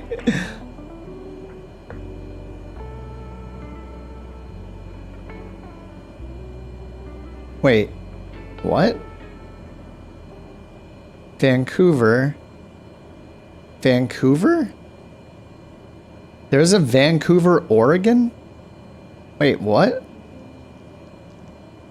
There's a Vancouver, Oregon, Vancouver, Washington, and Vancouver, British Columbia?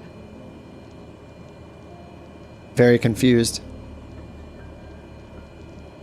Oh, here we go. This is a little better. This is going to be a lot longer, though. 157 nautical miles compared to, what was the first route? 157 versus 97. But this is probably some cool scenic route, right?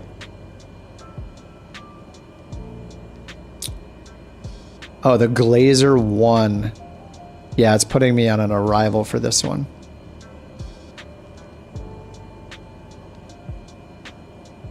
Let's see, can we see... Is there a terrain map on here? Maybe it'll be a bit more scenic. I don't know if I can... They have weather, but I don't... Oh yeah, here it is. World map? No! Alright, I'll get that soon.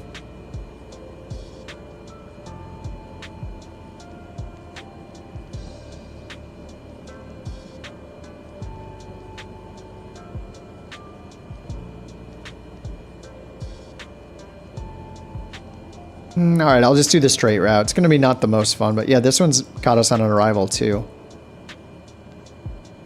Victor 4 to Chin's transition to the Chin's 5 arrival. All right, this is. I feel like I'm making a video on this, or I need to watch my own video on this. All right, so departure is where we're at. KYKM, Yakima, correct. Don't know the runway yet. Destination is going to be Seattle. KTEB-KJFK. Good. And don't know the runway there yet either. I mean, sim brief guesses, but I'll just wait until we are told.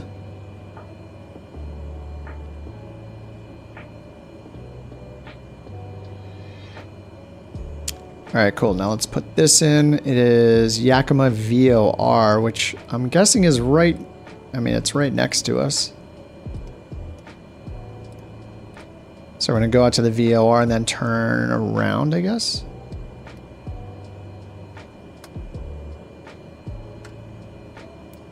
All right, Yakima VOR, then Victor 4 to the Chin's transition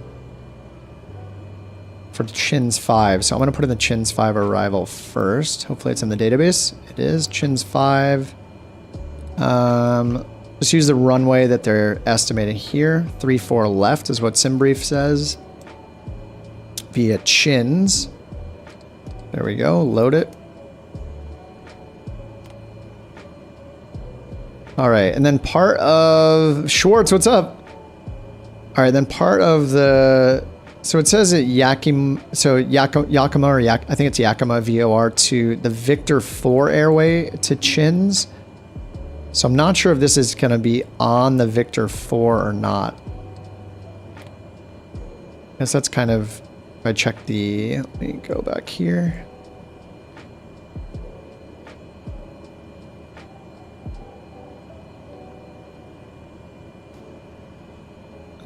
Airways. And let's go. Oh, I can't look at low world map, can I? That is a jet airway. There we go, low. Okay, yeah, that's... So we're on the Victor 4. So technically, I mean, Chin's is right there, but technically I would need to program in Gleed and Titan in order to make sure, oh, and KTEB. I would need to program these in to make sure that we're taking all of these waypoints to Chin's. Chin's is also part of the arrival procedure, but I just want to see what happens if I load the airway here.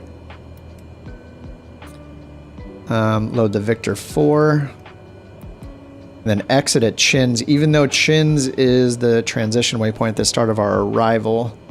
Actually not sure how this is going to react. But yeah, there is not actually a turn. So our bearing is the same the whole time, 290.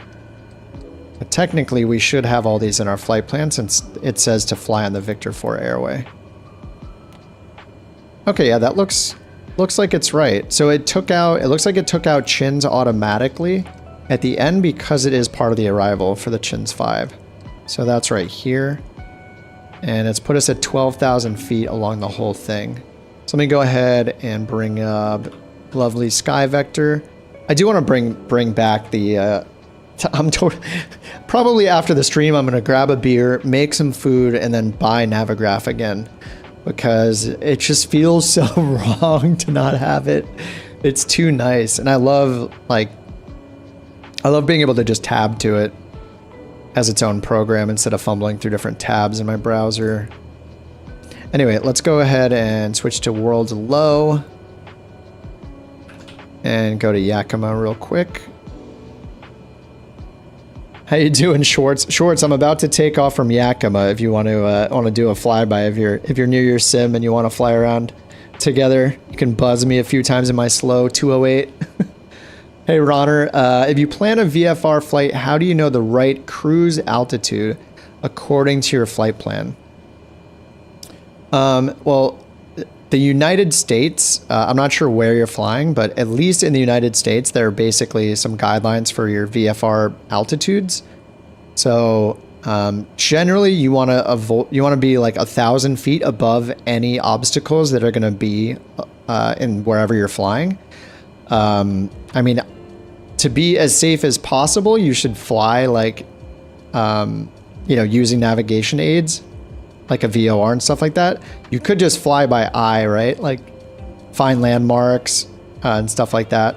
But generally, if you're headed eastbound in the United States, you're going to fly at an odd altitude in thousands of feet. So for example, say your highest obstacle on your course is, we can use this as an example actually. So if I'm doing that here, and I'm taking off here from Yakima.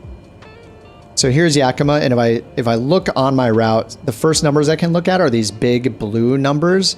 These basically represent the biggest obstacle in that grid, in that square. So that'd be 6,500 feet. And then going to the west, here's another one, 8,300 feet. And then throughout the area on the VFR maps, they're showing you little points where there are specific altitudes. So like here, like this valley is at 6,980. They'll point out certain peaks and stuff like that. But yeah, you'll use these numbers to estimate a safe altitude. So in this case, say I'm going way over to, say I'm not going to go to Rainier. Maybe I'm a smaller plane. I'm not going to go to 15, 16,000 feet. Yeah, you'll just look at these, add 1,000 feet for safety from obstacles. I'm pretty sure that these numbers do not include a safety like margin, like a safety padding for your altitude. You'll have to double check that.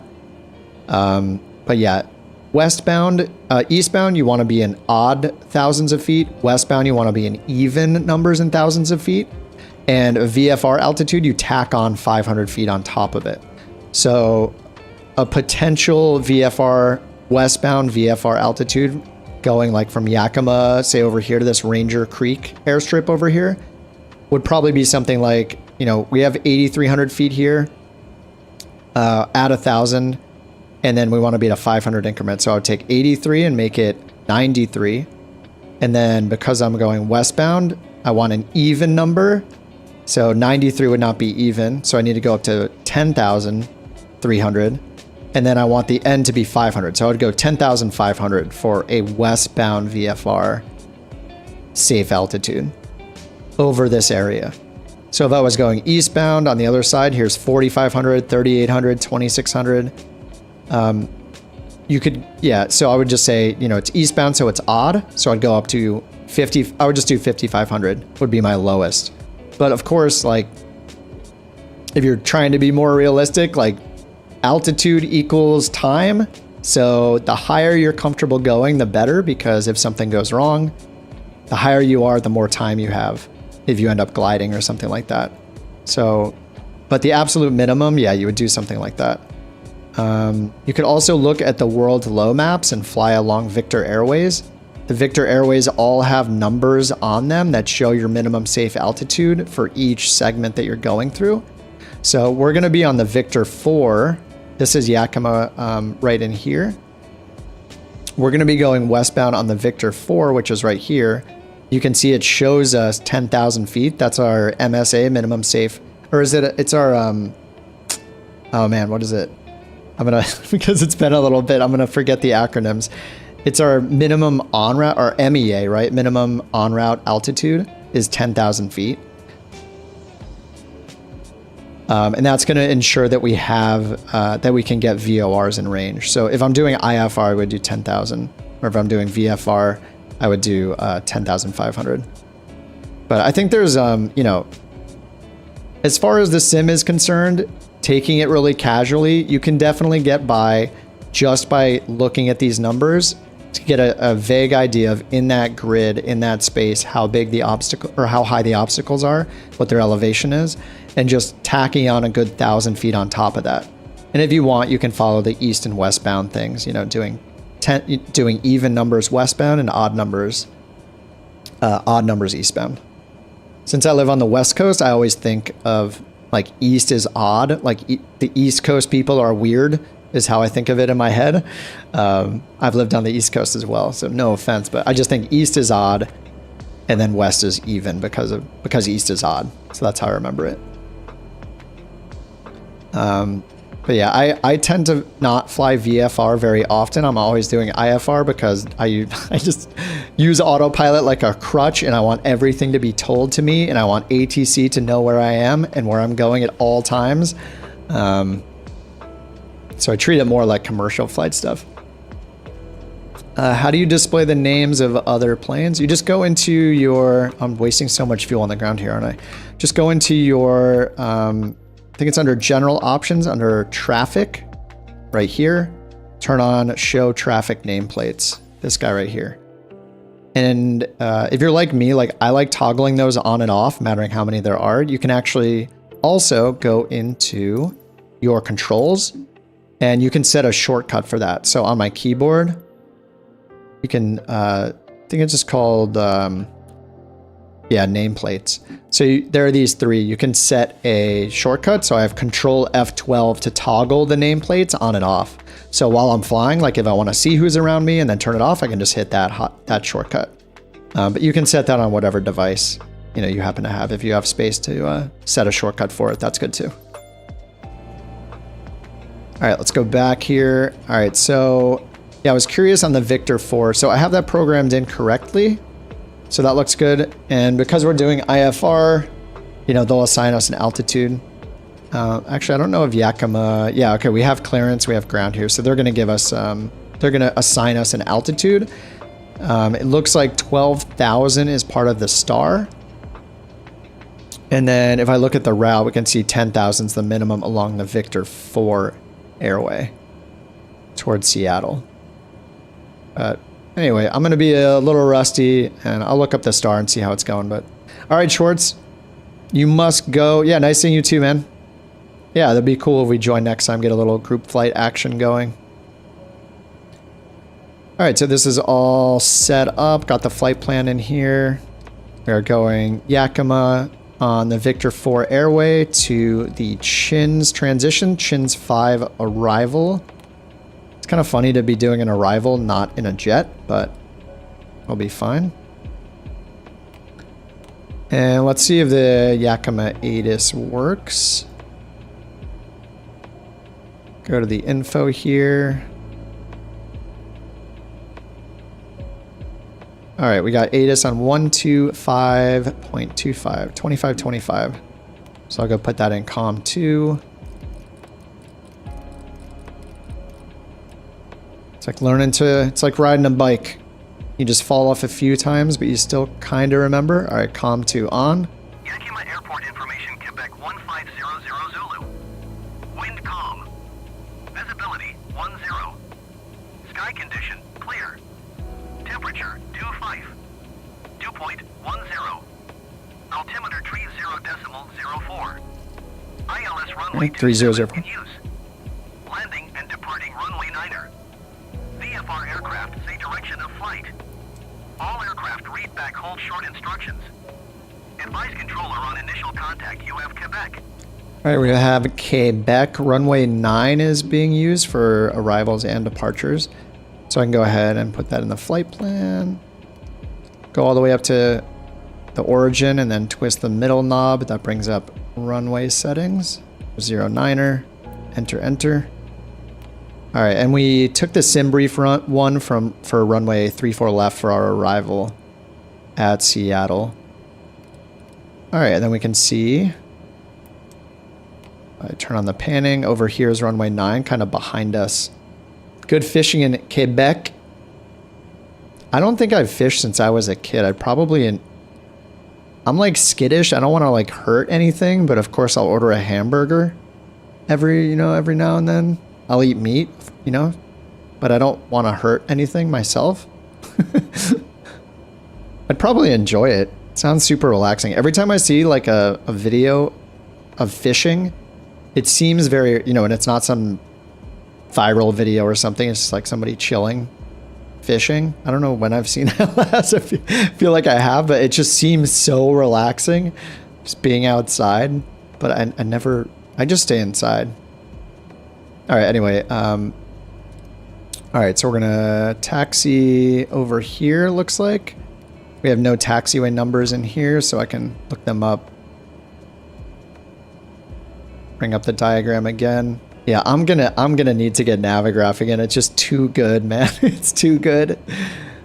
But it looks like we're gonna take Alpha to probably anywhere here. Probably just Alpha 5. That's runway 9er. So wind is calm, but it says you're using runway 9. So let's go ahead and get our clearance. Request IFR clearance. Yakima clearance delivery Cessna November 23 Kilo India Papa. Let me make sure I have this turned off still. I do. All right.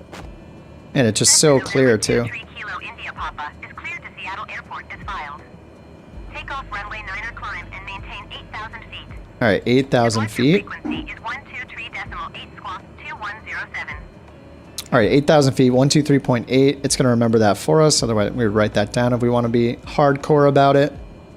All right, there's 8,000 feet on our selected altitude. Transponder is a 2107. I'm just going to read it back. 2107. It would set that automatically, but whatever. All right, mode C. Altitude reporting is on. Runway 9er.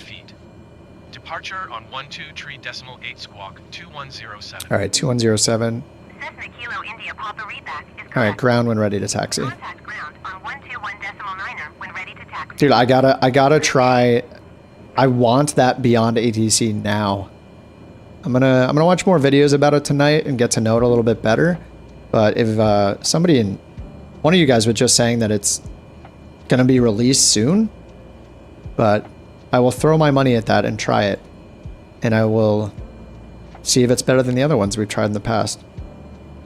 All right, let's set up the autopilot for our climb. So, all right, as usual, I'm going to use flight level change mode. Our VY is 95. I don't know why I like a little faster ground speed. Usually, I usually like to be like, I don't know, let's do 100.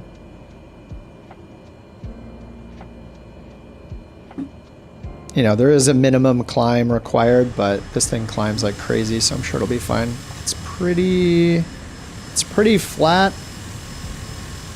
See, runway 9's over there, I think, right? So we're going to be taking off this direction. Those don't look too scary, so I think we'll be okay.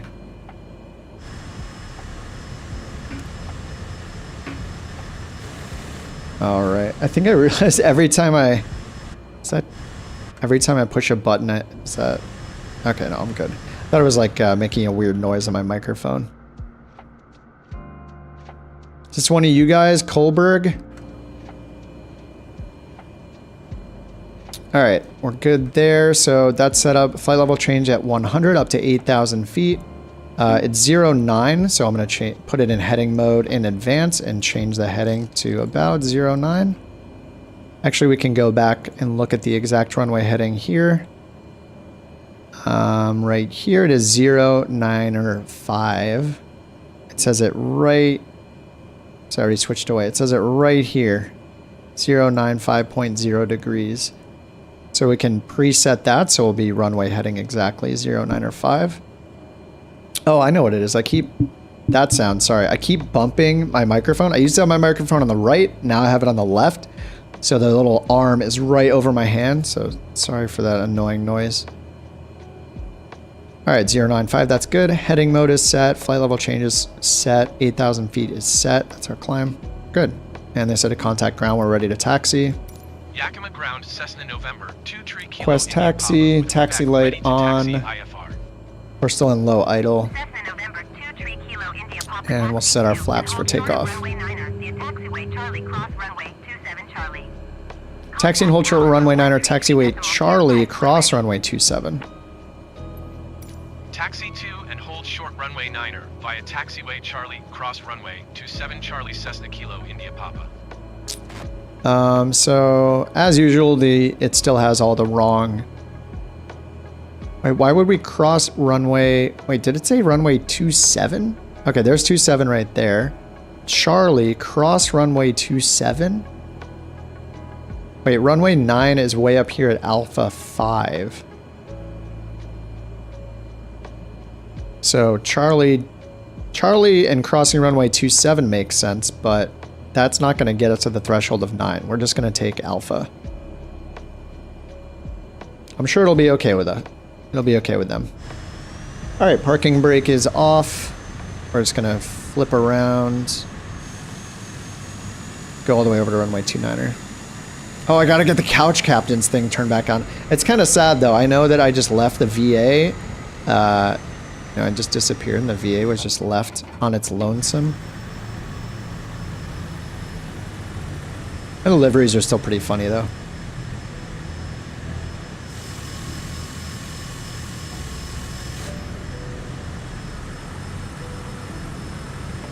Oh my god, that guy's name, dude. Kent Alingus? Really? Dude. Why is runway 6 heading 095? No joke, when I first brought that up, I was like, wait, that's runway 6. Wait. It's interesting that they don't put like a line under it, the number, right? To just like reinforce which way you're reading the map. Yeah. Oh, now we're okay. So we are.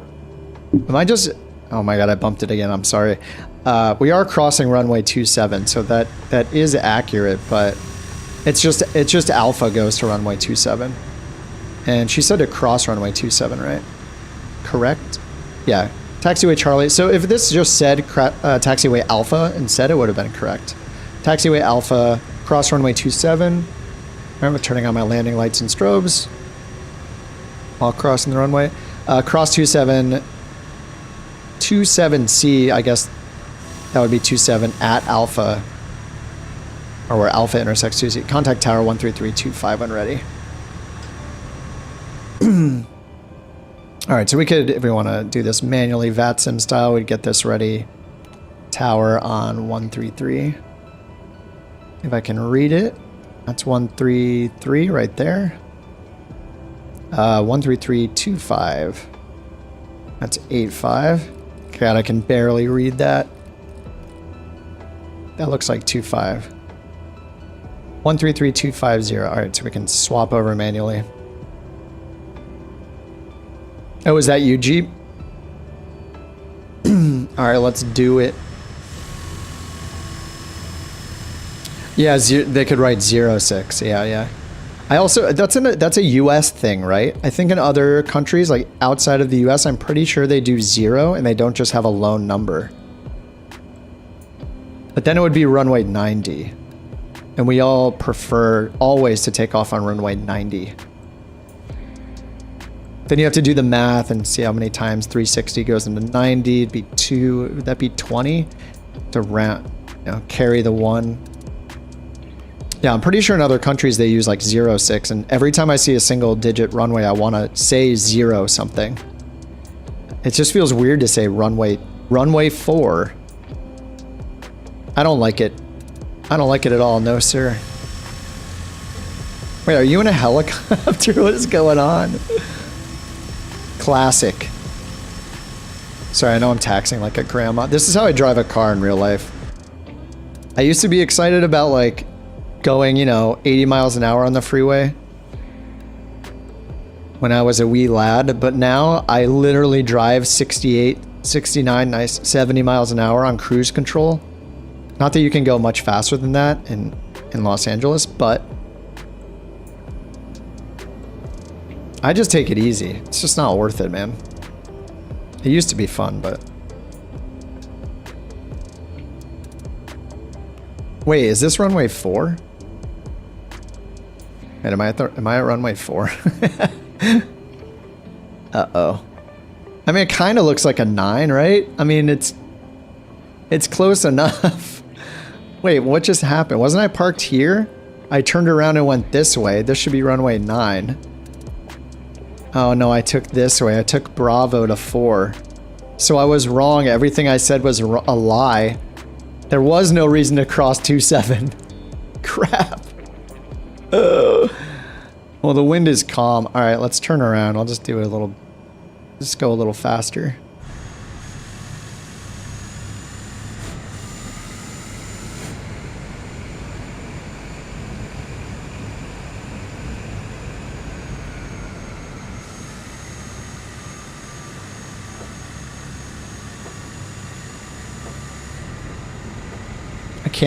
I can't read a diagram anymore. Your 310 needs a wash. Oh, is it super dirty? I wish I could see that. I also don't know what livery you're using. I don't know. I installed the 310, right? I assume that's showing the 310, not like a Baron or something like that. Who can say who is really at fault? Exactly. See, we think alike. I was thinking the same thing. Like, is it really my fault? Even though I had this diagram pulled up and it clearly shows that I need to go to the west to get to runway 90. Alright, we'll be fine. This is all just fine.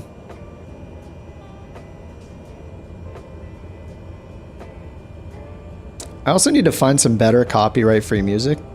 Like, I think that Harris Heller, the guy that makes all of this music, he's got a great YouTube channel too. He makes all this copyright-free music. It's amazing that he does it. I just, I need more of a variety, I think. Most of this stuff is just like, you know, I don't know, it's very chill. I don't mind chill stuff. It does sound a little elevator-ish. Guess that's the issue.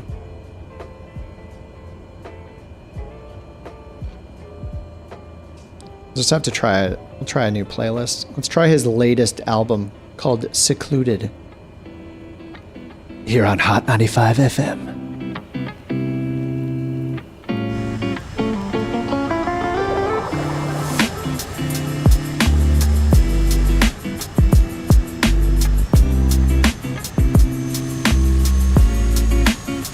All right, sorry, I'll pick up the pace.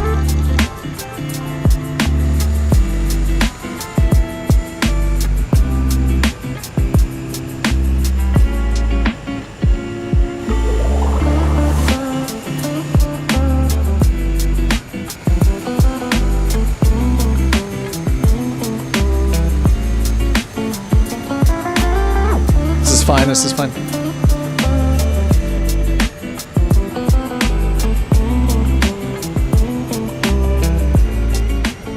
All right, we're just saving, just making up for a little lost time here. My fault.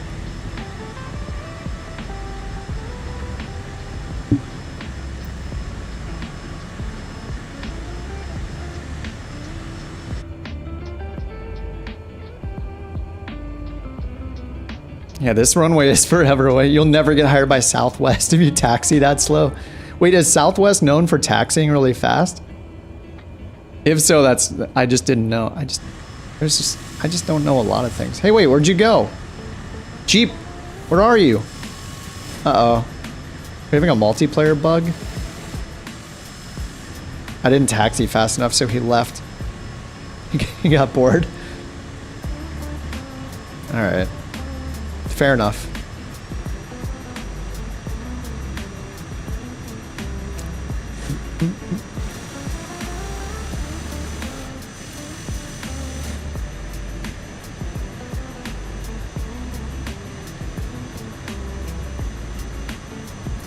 Oh, you crashed? No. All right, well, you can load right in at Yakima in 09. You can just load in right on the runway. Actually, you'll probably beat me there.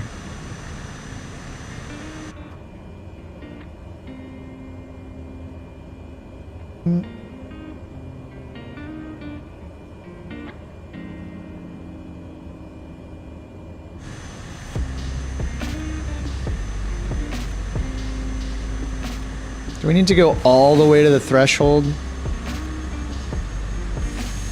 It is good practice, I guess. There's nobody else here. Yeah, you were following too close. You were hovering too much. Well, it did show you like oddly hovering over the ground for me. But I think that's just, you know, that's just how it is. Microsoft Flight Simulator sometimes. I might actually need to top off the fuel. It's been a while. It's, you know, we can just do this. This will be fine. There we go. I actually didn't even do the fuel calculation, but it's only a 30-minute flight. I'm sure we have more than enough. In fact, we have just like way too much fuel. No big deal. All right, actually runway 9.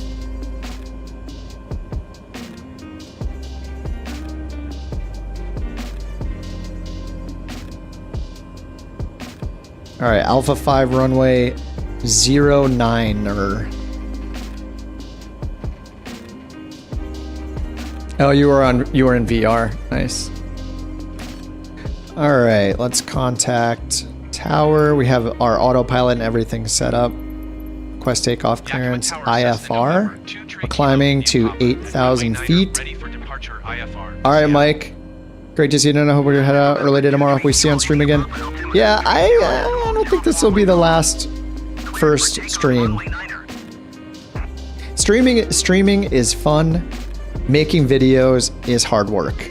So I think I'll probably stream a few times a week. We'll see if I live up to that, and just to get back into the swing of things, and then see if I want to make more videos. Yeah, the videos, it's got to be in the right mindset, you know, to make and sit in Premiere Pro for 10 hours editing a video. Just yeah, it can feel like a second job, and I don't want it to feel that way. But if I'm motivated to make something on a topic, I still will. Yeah, take it easy, Mike. All right, cleared for takeoff, runway 9er. We are going landing lights on, strobe on, taxi's already on. High idle on the fuel condition, flaps are already in takeoff position. Autopilot is already set. We're climbing to 8,000 feet. Altimeter was set.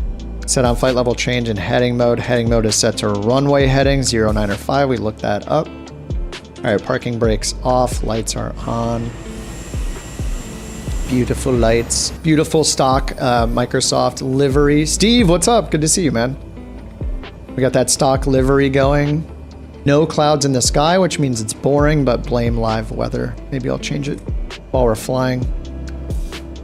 I got the new textures installed, runway textures, the Rex ones. Figured I had to add something new. All right, runway heading looks like more like 093 maybe. Oh no, 095, there we go. All right, full power. Right rudder, full power.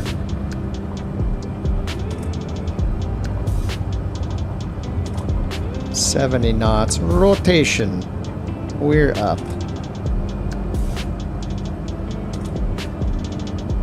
Okay, pitching up for 100 knots.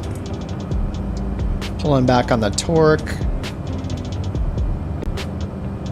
100 knots. All right, flaps going up, trimming.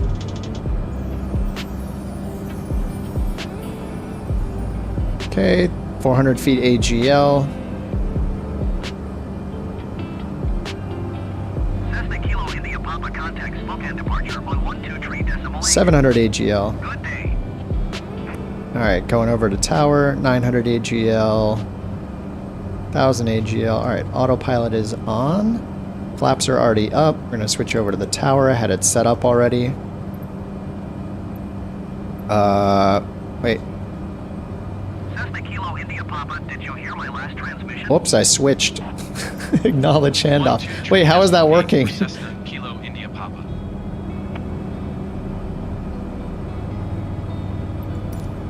Oh, 1238. I didn't have the departure frequency in advance. I just had the tower frequency in for takeoff. All right, climbing 8,000 feet. We're looking for a direct. We're going to Yakima, kind of.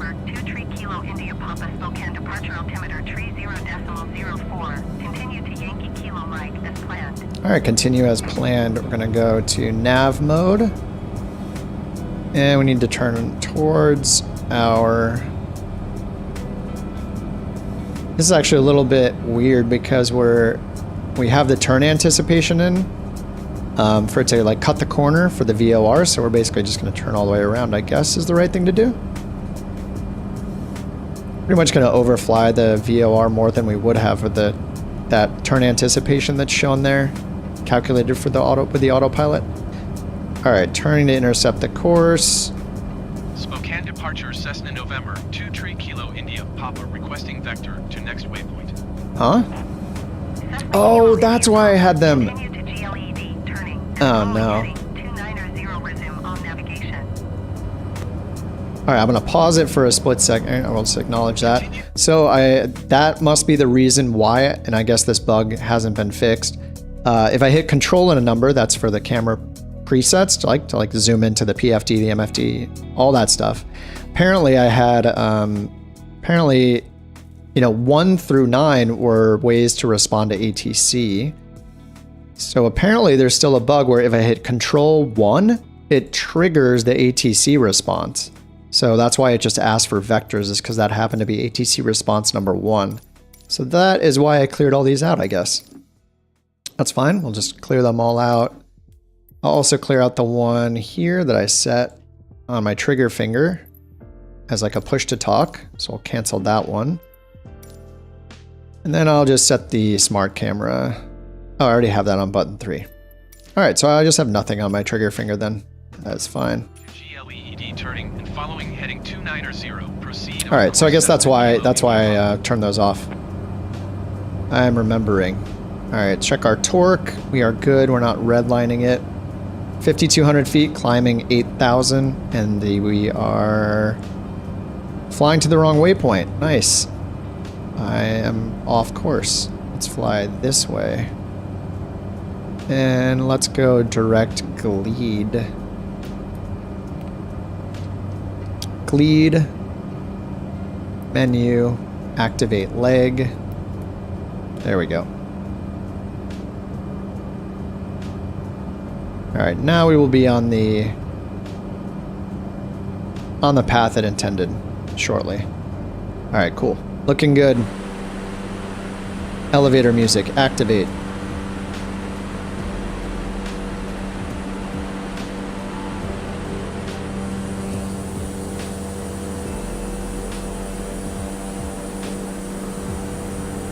This weather is not very exciting. Maybe it's the time of day or the weather or both. Did I say both? Both? Both.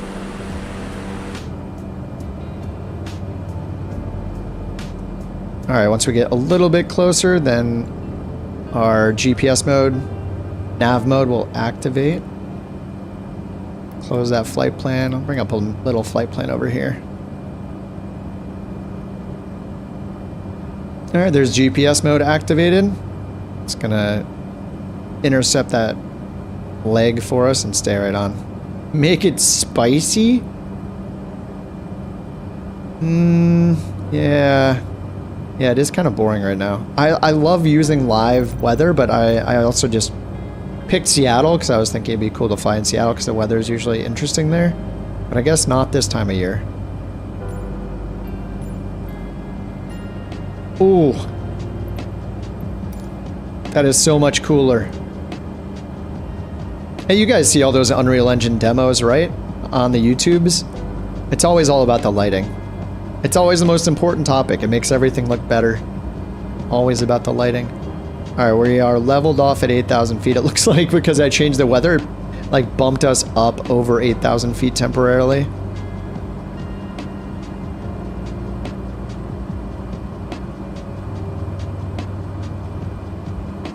Alright, next leg is starting now. Alright, now we are direct Titan. Attack on Titan. So I've been thinking about getting into anime. Not seriously, but I know it's kind of a gamer thing to do. And simmers, I wouldn't say fall always into the gamer stereotypes. But I definitely am also a non-sim gamer from decades past. Like a dorky dork gamer. So, and I don't dislike anime. And I always see everybody on the internet when I'm watching streamers and stuff talking about anime, and I feel left out that I can't, you know, I can't share the greatness of the shows that they mention in a parasocial way when I hear them talk about it. Is that weird? So I've been thinking maybe I should watch anime. I gave Attack on Titan a chance because that's supposed to be one of like the OG, like really good animes to get into as a first. I haven't watched anime since like Cowboy Bebop, like really mainstream stuff, like Akira, Cowboy Bebop, Samurai Champloo or whatever. That was forever ago. Haven't really watched it since then. I probably like it. Maybe it's like a midlife crisis kind of thing. All right, somebody's right up here on Victor 4 right in front of us. Plus 4,000 feet. Probably not showing up here yet. Anyway, do you guys think that's a good idea or a bad idea? This bug still isn't fixed either. This light is always on. The only way I know of to get it off is to press the L shortcut that turns all lights on, and then hit L again to turn all lights off. Now it's gone. Now I can go back and turn my other lights back on.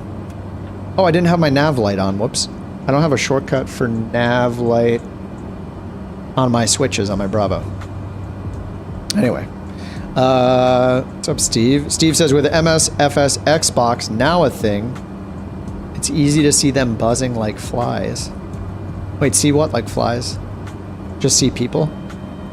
I like that Xbox is in the mix. Makes more people fly the sim. That's a good thing. You know, unless they're those jerks just buzzing the tower and the Hornet over and over and over again.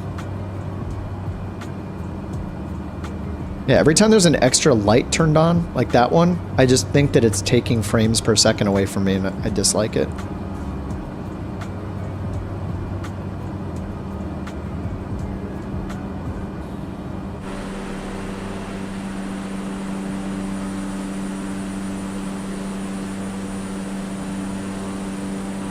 I also keep looking down. I keep looking down on my iPad, even though I don't have it on.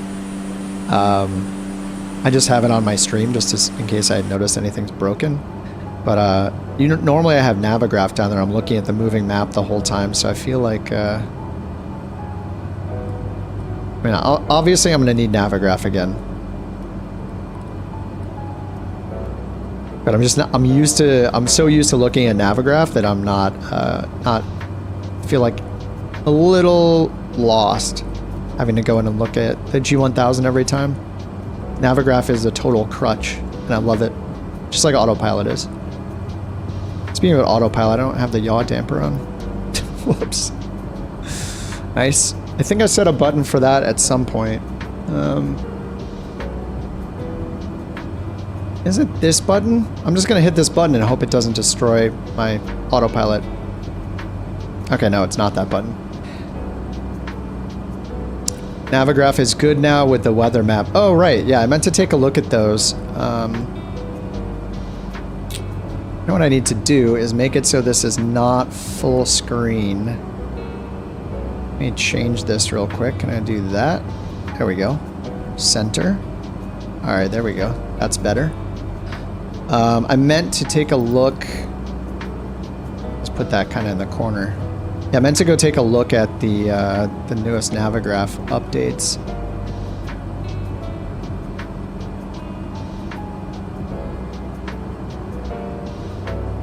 Yeah, I saw that they added weather. Somebody else also reminded me that they added... Yeah, so there's weather overlays. Yeah, let me go back. Weather overlays. What's the other thing that they added? Oh, sim brief, right? I did use Navigraph Charts 8 at the end of last year, so I did get to experience the new, like the new UI. It took a little getting used to, but I know they rebuilt it all. Alright, Seattle. Alright, 132.6. Good day. Alright, 132.6. Acknowledge the handoff. 2.6 Cessna, Kilo India Papa. Alright, switching over. Horizon Air 2475 descend and maintain flight level 280. Yeah, good to see you too, Diesel. Have a good night, man. Or a good day, wherever you're at. Thanks for dropping by. Alright, contact Seattle Center. A 10-foot USB cable from a Series S with a honeycomb yoke throttle to 110-inch projector. Or 110 degree, sorry, projector. Yo, that sounds awesome. I almost did a double take because I recently moved, and for a split second, my girlfriend mentioned maybe getting a projector to replace a TV we got rid of in the move, like in the bedroom, that we pretty much never used, and I was like, is this a dream? projector? I don't think I've actually ever owned a projector. But the reason we're not going to do it is because, well, first of all, we're renting, so it'd be weird to mount a projector like in the ceiling, which as far as I know is the best place to put it, right? Otherwise it's kind of in the way. You want to like run cables into the walls. Wait. Did I contact them? Descend and maintain flight level 280, Horizon Air 2475. It just said altimeter 2992. Continue to PDT as planned. Is that our current? Wait, what is happening? I didn't even contact them yet. It just kind of automatically happened. All right, 2992. All right, Seattle Center. Seattle Center, Cessna November, 2 Tree I'll go back to Navigraph in a second. 7,900 feet. Cessna November 2 Tree Kilo India Papa Seattle Center altimeter 29.9 PDT. We're not going to Papa Delta Tango. I don't understand. What route did they get? Papa Delta Tango? Like where? I don't even know where that is. Alright, let's go to Waypoint and look up Papa Delta Tango. Yes.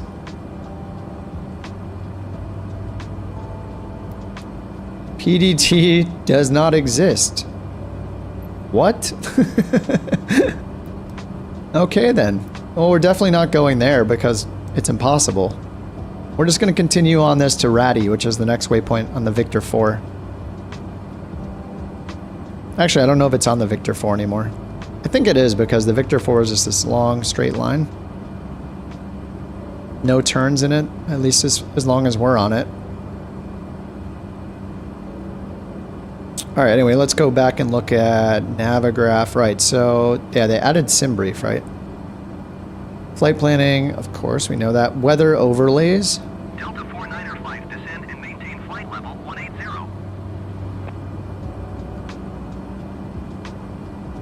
Very nice.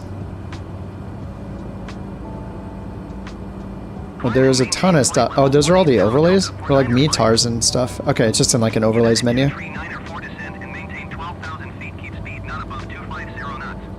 Honeycomb, nice. Alright, cool. Nice. Descend and maintain 12,000 feet. Keep speed not above 250 knots. United 2 Tree 9er 4. Delta 49er 5 contact Seattle Center on 1 Tree 2. I think they had METARs before, right? Oh, they have icing now and turbulence. What is reflectivity? Helps flight simmers gain insights into precipitation by visualizing areas of precipitation and the severity. Oh, this is just like a name of the feature, I guess. Cloud coverage layer. ISA temperatures. Tropopause? What? This layer allows you to identify the upper limit of the troposphere to gain a better understanding of weather at high altitudes. I'm not familiar with high altitudes. Keep it low. Keep it low and slow. Oh, there is a ton of stuff here. Including you can turn on wind barbs. Jet streams? Dude. And cloud tops. That is really cool. Alright. I think it said something about it not being available in the in-game panel. Rad. And then they added, I think SimBrief integration is new. I forget if that was in there before. I thought I saw it on the blog or whatever.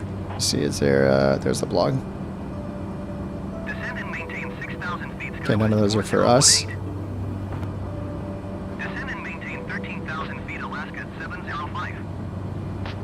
Oh, IFR and VFR now. Oh, and the PMS 50 GTN 750. Nice. Digital ATIS. Oh, they have digital ATIS. Did they have that before? It's weird. It had so many features before that it's hard for me to remember like if those things existed or not back when I was using it. Way back when. When was this posted? Doesn't say when it was posted. That would be helpful. Multi-source ADIS. Yeah, streamlining with digital ADIS. Not getting any icing or anything. How warm is it? 8 degrees. All right, we're fine. Contact Seattle approach on 126.5. Good day.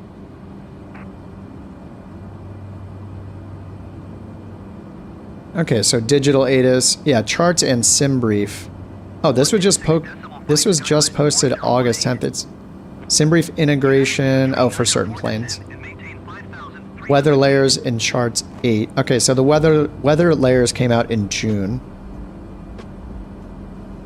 Navigraph avionics plugin. Descend and maintain 5,300 feet. United 239 Oh, okay, so this is integration with G3000 and G5000. Awesome. Yeah, I think this was back in May. Okay. So yeah, I think I remember them being not available in the new working title stuff.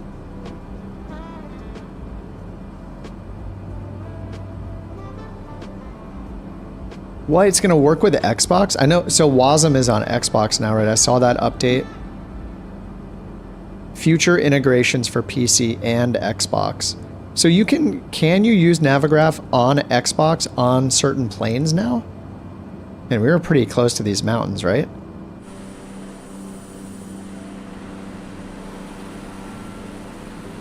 I forget the Xbox compatibility, like if it was certain planes that had it or not.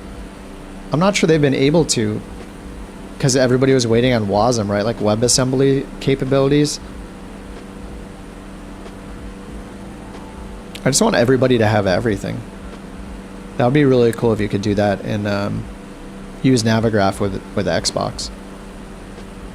I mean, even if it's not in the actual sim, but you can connect it to your iPad or your phone or your laptop or whatever, just on the same network, and it can get your plane's position. That would be incredible. Maybe that's a thing already.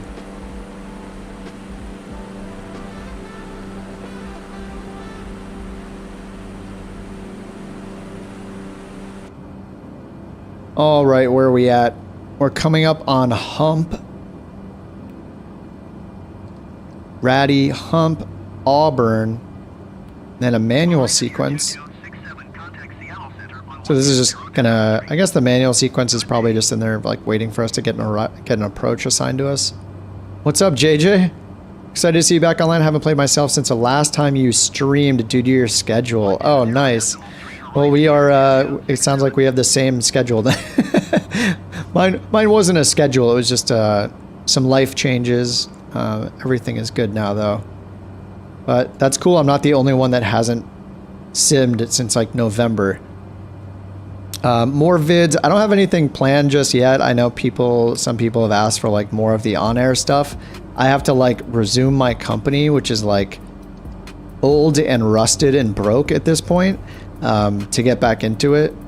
Yeah, I was trying to do that series and I just got pretty burnt out, and had lost my job at the end of last year. And it took me a while to find a new one. It took me until May. Took a long time, but yeah, things are fine now. Just had a bunch of other life things happen at the same time, like moving and some sad stuff I won't talk about. It's fine. But yeah, everything is fine. It's no big deal. Everything's good. Decided to finally stream again. I got a little bit of a different setup going. I'd like changed some of my audio equipment out. I'm gonna like slim down my desk. I have like this gigantic desk. So it was kind of a pain to move it. So that is motivating me to simplify my setup a bit. As simple as you can make it when you're flight simming and you have like a yoke. Well, I don't have a yoke, I use a stick, but you know, it can be it's just a lot of stuff to have to sim. Especially if you have speakers like monitor, speakers, throttle quadrant, microphone, keyboard, mouse, stick, yoke, rudder pedals, audio interface, iPad. You guys know. Anybody on PC simming, you have like crazy setups. I don't even have the craziest of setups, and it still feels a little overwhelming with how much stuff, you have to have. But anyway, that was a long way of saying, yeah, Good to see you again, JJ. Thanks for stopping in, and yeah, it's kind of nice to be in the Grand Caravan again. Steve says Navigraph in the airplane chart is heavy on frames. Oh, do you mean the in-game chart? Yeah. Does not work well in VR. Yeah, I remember back when they released Navigraph Charts 8, they said that the in-game panel was basically like breaking, and said that like the in-game panel would be crap for a while, and they had to redo it. I haven't tried it since then. I just used the desktop app and the iPad app for a while. Talk about your personal life more. It helps to get us know you better. You know, there's a line. You know, I know what you're saying, Never. I agree. Yeah, that's why the streamers I watch, yeah, you connect with them because you kind of get to know them or know about their life. But yeah, anyway, not much has changed. I just moved. I'm in the same area still live in LA. Everything is still fine overall. Just had some tough times a little bit. Nothing out of the ordinary no one else has dealt with, so especially with the career stuff, so that's all good now, and yeah, it's all taken care of, so things are good. JD says, sorry to hear about that. Glad to see things are going well. Yeah, things have been great. They've definitely improved. Anything the community do, let us know. The sim isn't the same without your content. Thanks, man. I appreciate it. Yeah, I feel like I'm not sure what I would even make a video on next. I think I need to like figure out something new that I want to do in this sim so that I can get better at it, and then I can make some videos about it.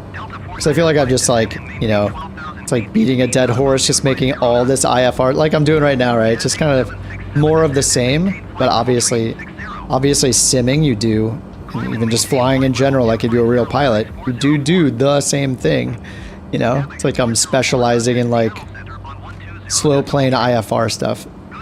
But yeah, I think maybe figuring out like developing some new skills in the sim would be good. I don't know, like getting into, I don't know, trying out choppers or gliders or doing more like VFR flying and stuff like that.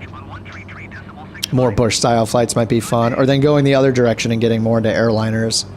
I know I was trying to learn the CJ4 quite a bit.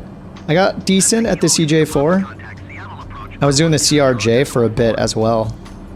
Next big thing, beyond ATC. Oh, 100%. Yeah, I'm definitely going to buy that and try that immediately. Hey, DX1, what's up? Hello from DFW. Welcome, man. Thanks for tuning in.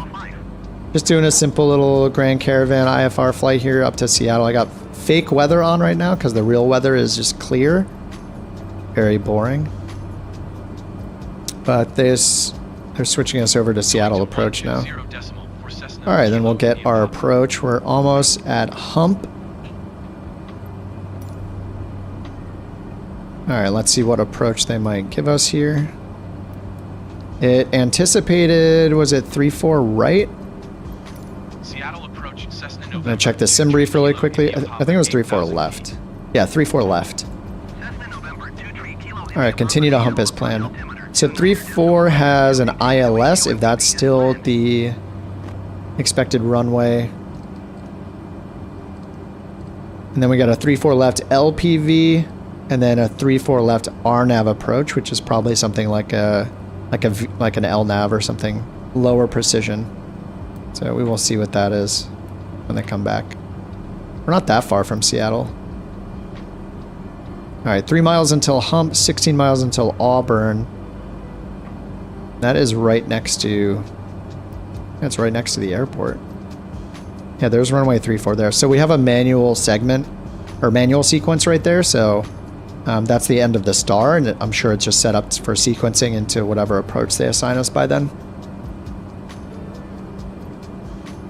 And let's see, altimeter is still 29 or 902. Might know what you're saying. You lost your job. A bunch of people did. Yeah, absolutely. Job in tech. Yep, that's it. I bet everyone gave you shit for being poor. No. Luckily, No, luckily that wasn't the case. It was just, you know, it's always scary to not have a job and not know when you're going to have another one. But yes, the tech world and some other industries have just tons and tons of layoffs. So, yeah, I was affected by that. And yeah, I have some friends who are in similar industries like entertainment and tech and that went through layoffs that are still looking. Yeah, it's not been amazing for a lot of people. Descend and maintain 5,000 feet. Descend and maintain 5,000 feet. All right, let's do it. Selected altitude down to 5,000. And we're going to go vertical speed mode. Go. All right, 800 feet per minute. And we'll watch our speed.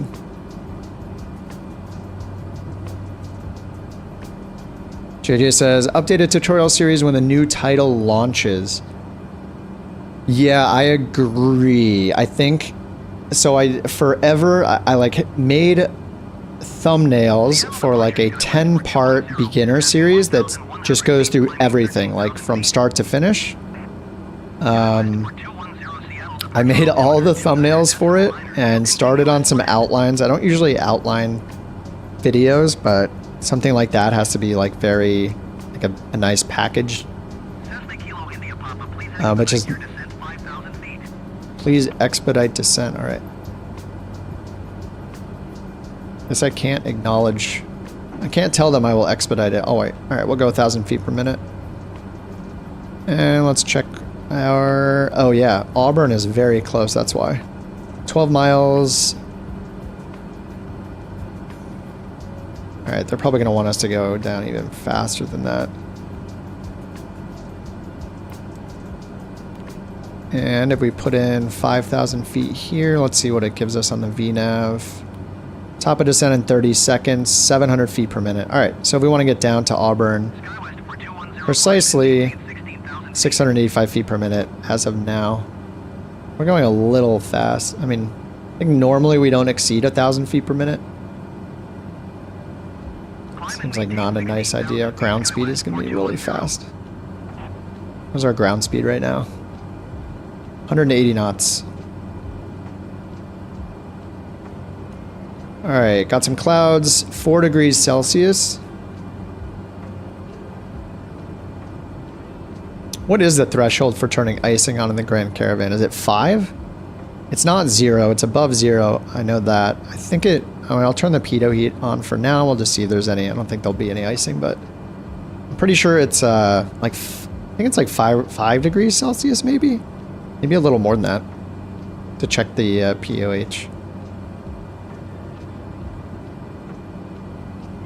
CJ4 from Fly-by-Wire was your preferred plane until the jetliner.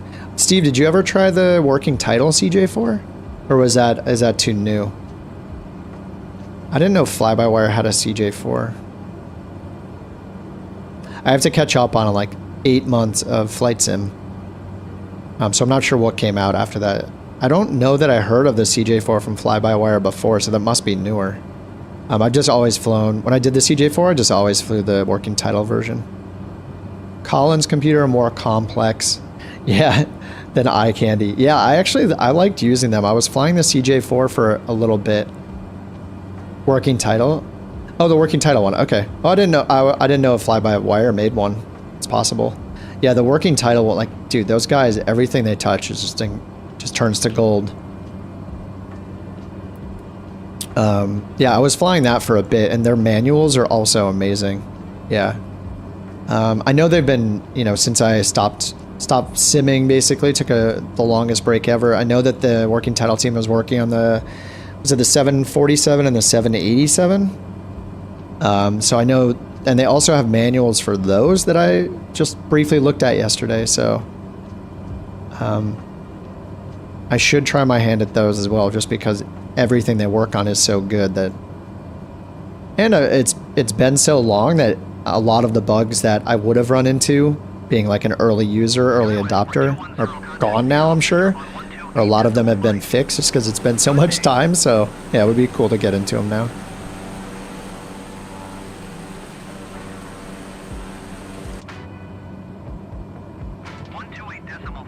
All right, we're looking for our approach assignment here. There it is. ILS 16 left.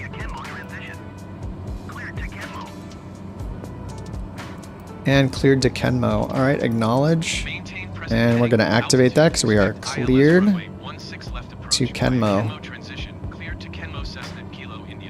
Oh, we're turning all the way around. All right, cool. All right, we are direct Kenmo. That's the initial approach fix. 5,000 feet. That's why they had us going to 5.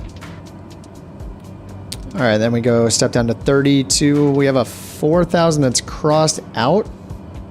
If I recall correctly, the crossed out means that it does not think we can make that altitude in that distance at a 3-degree flight path angle for our descent.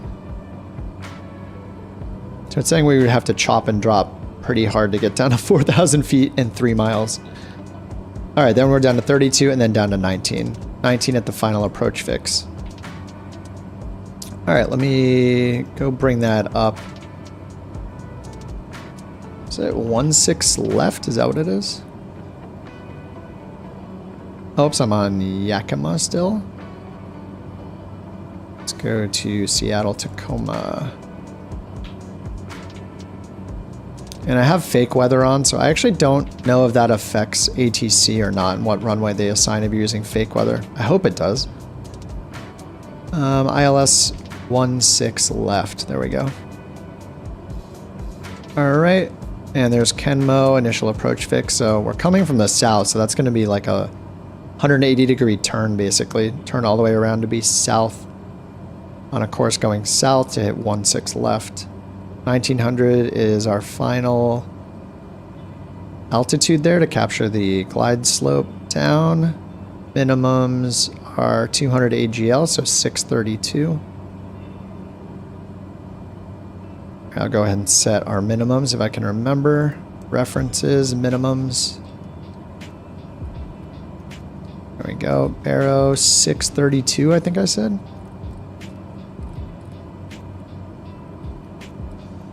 I'll add 50 feet for a little padding.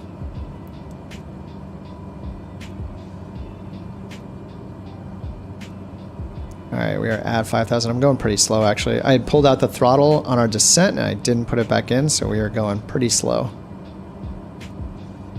Yeah, this turn does not seem... this doesn't look like a realistic turn. They would probably vector us, like, north this way more realistically, so we don't do this, like, you know, 150-degree left turn or whatever it is. Dude, look at all the traffic coming in. I'm going to switch to few clouds. I'm using fake weather anyway, just because it was completely clear. Well, let's check live weather. Whoa. Yeah, still completely clear, but should be a lot of traffic over here. And I forgot, when you zoom in, you don't see the lights. So, like, I can see lights right there. Right in this area. But if I zoom into that area, we see nothing. Kind of weird. Not as good as PMDG, but not far. Yeah, I'll probably eventually get back into the CJ4. I did like using the Collins avionics. It's just a nice change of pace from, yeah, always using glass cockpit, using the G1000. I think I would much rather fly the CJ4 than anything with a G3000 or a G5000, like, like the Longitude. I'd rather do the CJ4 than the Longitude. Just the Longitude will feel like more of the same, like super high tech. Yeah.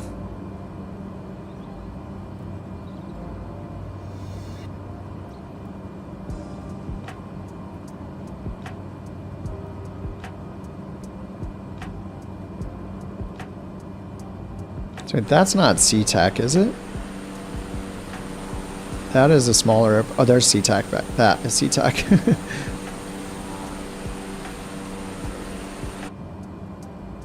Wait, which airport is this again?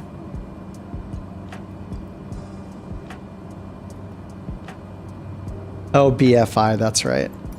That's Boeing Field, is that it? Yeah, Boeing, okay. That's BFI, and then SeaTac's right below it. Right south of it. For traffic, no, this is just stock traffic, Chris. Yeah, Boeing Field.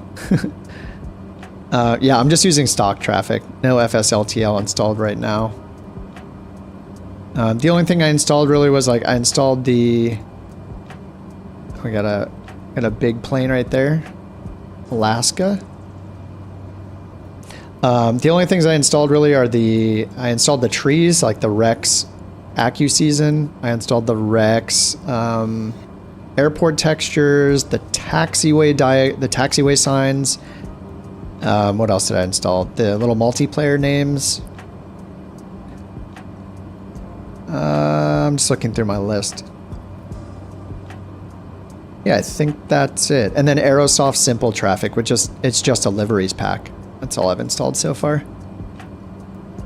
All right, we're still at 5,000 feet.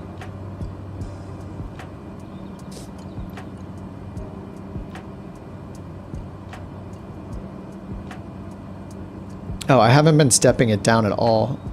Oh yeah, but I don't have to, that's right. Yeah, Kenmo, we're at 5,000. So after Kenmo, we're gonna eventually step down to 1,900. So I'll go ahead and put that in.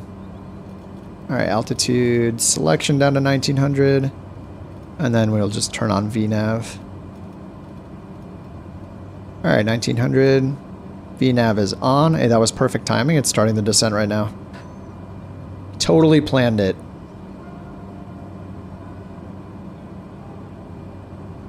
All right, we need to be down to 3,200 by Carfo, 1,900 by Douglas. That's final approach fix, 1,900 for the ILS. Let's double check the frequencies. 1103 for the localizer. Yep, set up right there.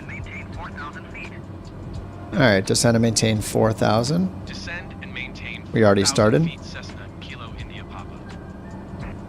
Cessna Kilo India Papa, descend and maintain 3,200 feet. All right, 3,200. Descend and maintain 3,200 feet. Technically, I shouldn't put this all the way down to 1,900 until we're cleared down that far, but whatever. Taking shortcuts, cheating a little. 6,000 feet, Skywest Tree 437. I mean, this is why I'm glad I flew to Seattle, just because just awesome around here. Skywest Tree 437, you are 5. JJ says, good idea for videos must have mods for 2324. Free mod video, paid mod video. Cleared to YT. Put a kip angle on it.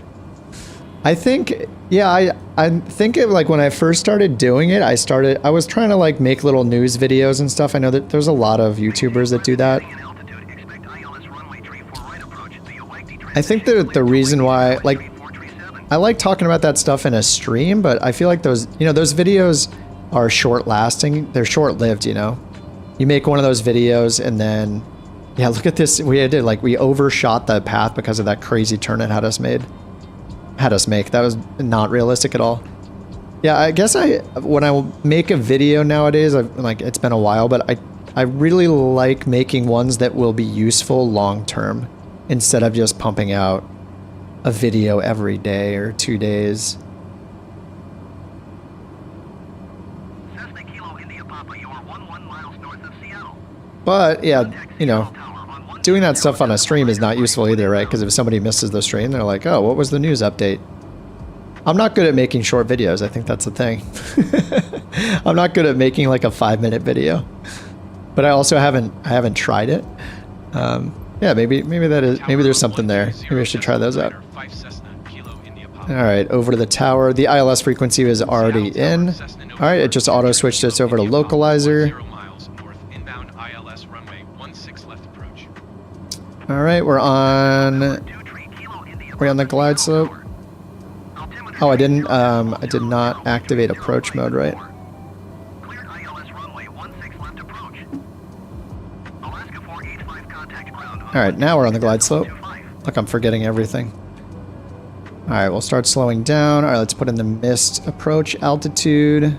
Climb to 900, then straight ahead to 5,000 feet. Alright, put in 5,000 feet on selected altitude. Here we go. Pattern entry. ILS runway 16 left approach Cessna. Why did it say pattern entry? Yeah, we're just on ILS 16 left approach still. Alright, 2,300 feet. We're on the localizer, we're on the glide slope.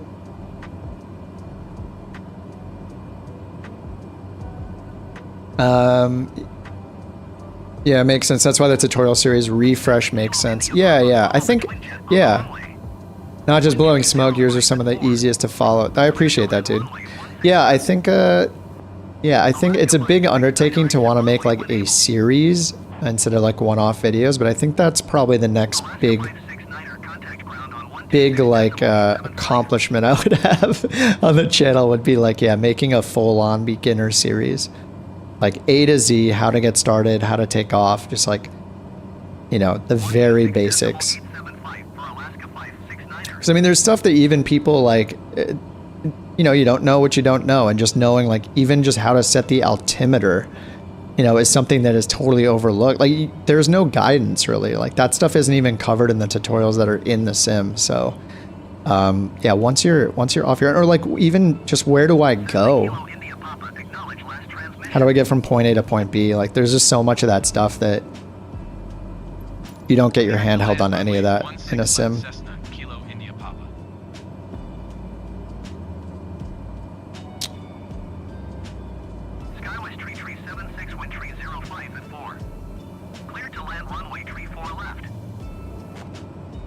Oh, I see you now, Kohlberg. You're back just in time. Oh, ATC hasn't yelled at me yet to keep going. Oh yeah, speed up, slow down. Yeah, even in a slow, in this slow Grand Caravan, it's not even yelling at me. All right, we got a slight tailwind. 500. All right, that's 500 AGL.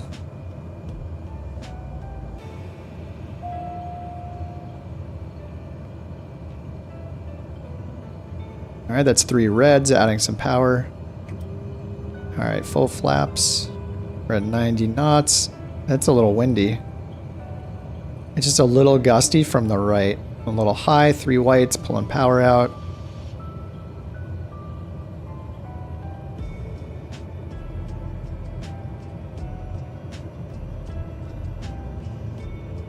Three reds, 4 reds. 4 reds, 4 deads.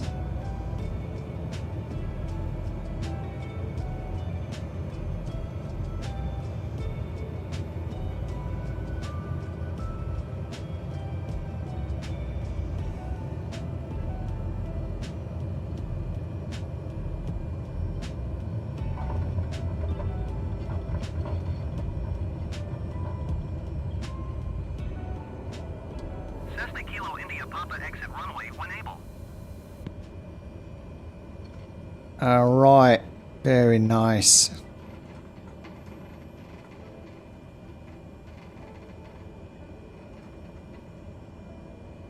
Cessna Kilo India Papa contact ground on 122.275.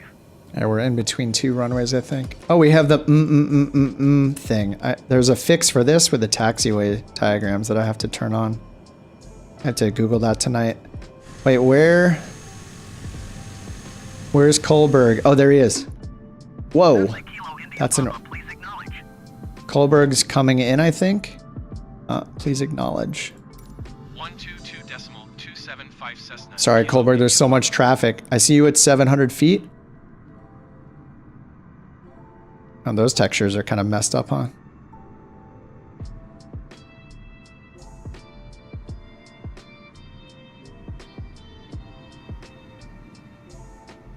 Alaska 106, please acknowledge. It's weird, he's like invisible. Oh, now I see him. Clear to land runway tree for center Well, watch out for the antennas. Alaska 106 number 2 for landing. Follow the twin jet on final. Wind tree 25 at 5. Caution, the twin jet landing runway tree 4 right. Clear to land runway tree for center. Dude, you caught up. That's impressive. Where did you take off from somewhere closer by or something? 106. Or time warp maybe? I gotta fly everything again. I need to fly the 310 again because I actually had a good time flying that. I'm so lame. I always just get right back on the caravan so often. All right, landing and strobe lights are off. We're going low idle on the fuel condition. That's done. I'm just doing that with my throttle, flaps up. Oh, you took off from Seattle and relanded. Got it.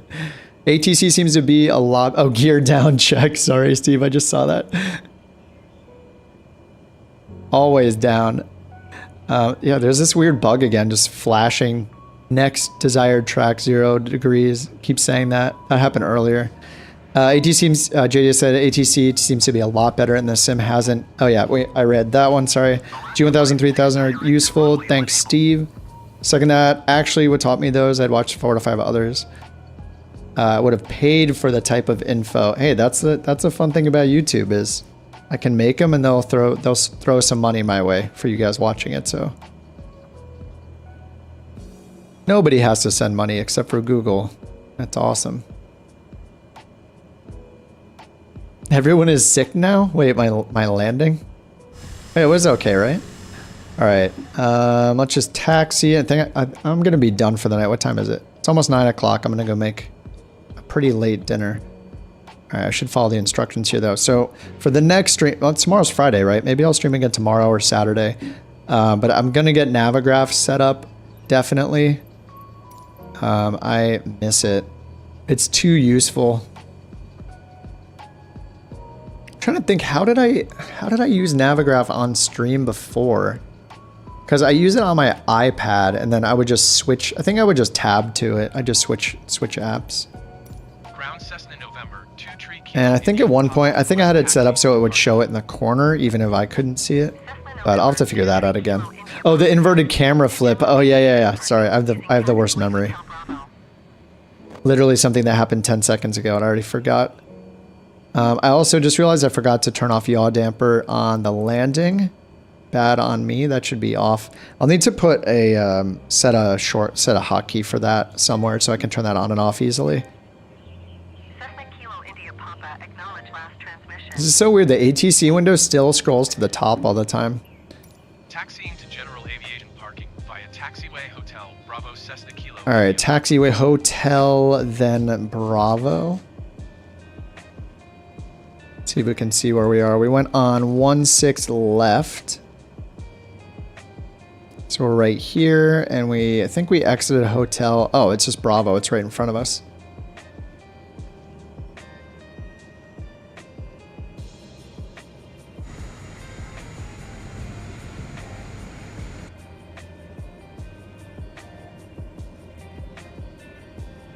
So funny, the signs. Mike.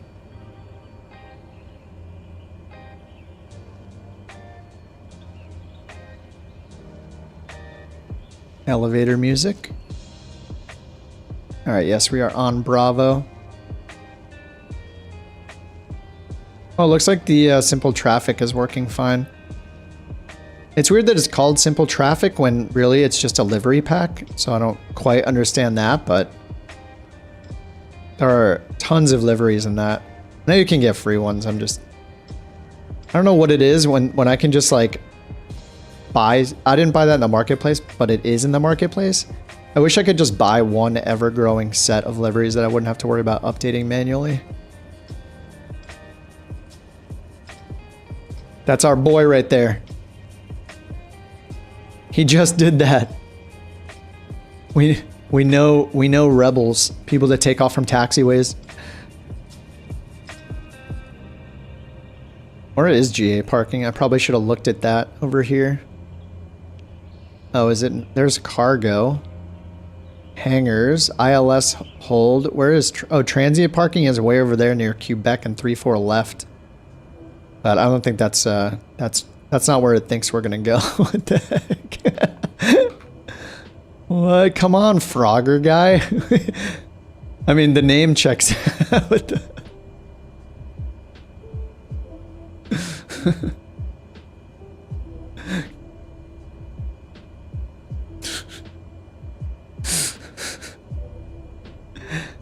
All right, man.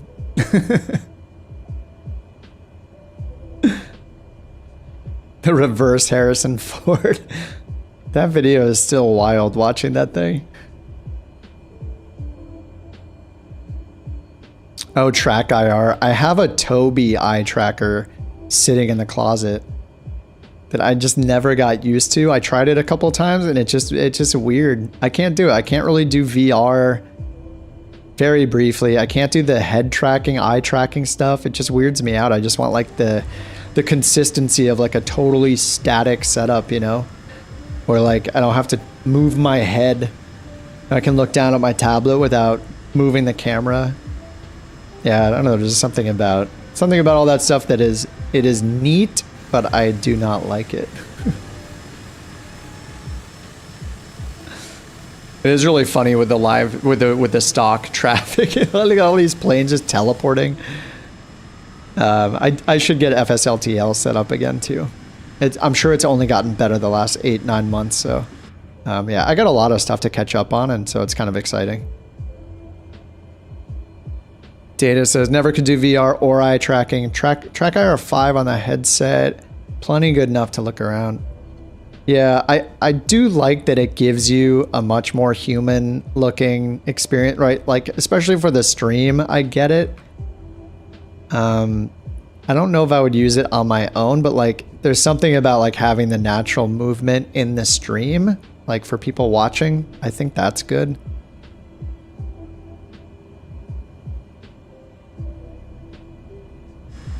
But yeah, look, there are plenty of liveries in this pack. We got Alaska, we got a Frontier with a bear on it. Bunch of Uniteds over here.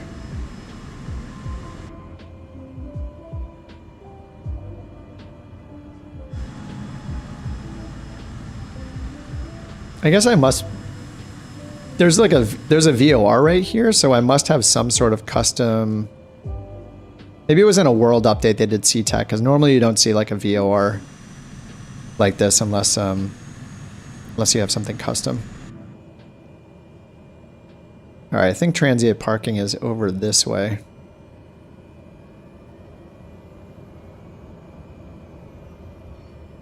VR is not good for streamers or for VATSIM. Oh yeah, for VATSIM sounds really hard. I know some people like to stream with VR. I think it's, if you can pull it off, you know, good on you. I think it's probably really, really hard.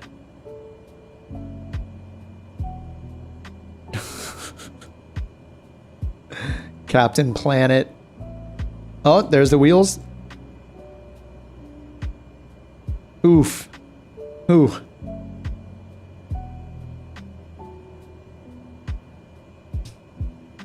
Hey, he landed it.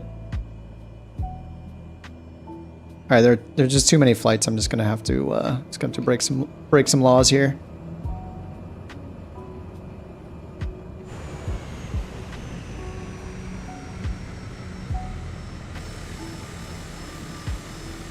I mean, it's a Grand Caravan where we don't have to use the taxiways. It's fine.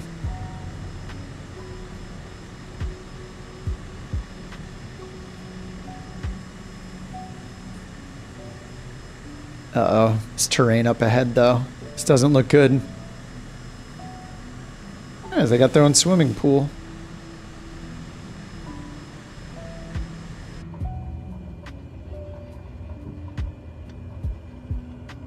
Oh yeah, VR for DCS. Yeah, that makes sense. Yeah.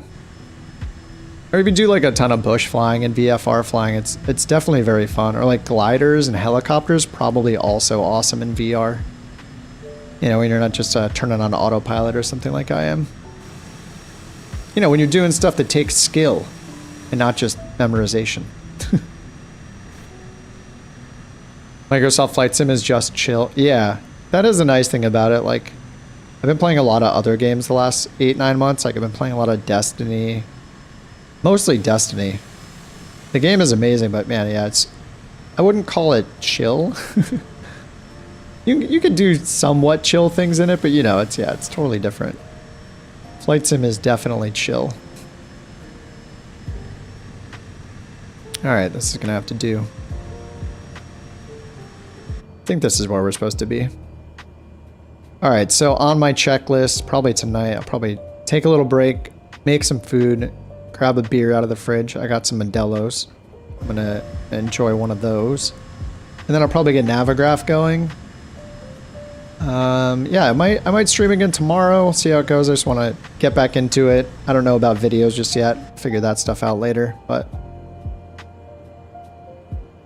it was not too bad.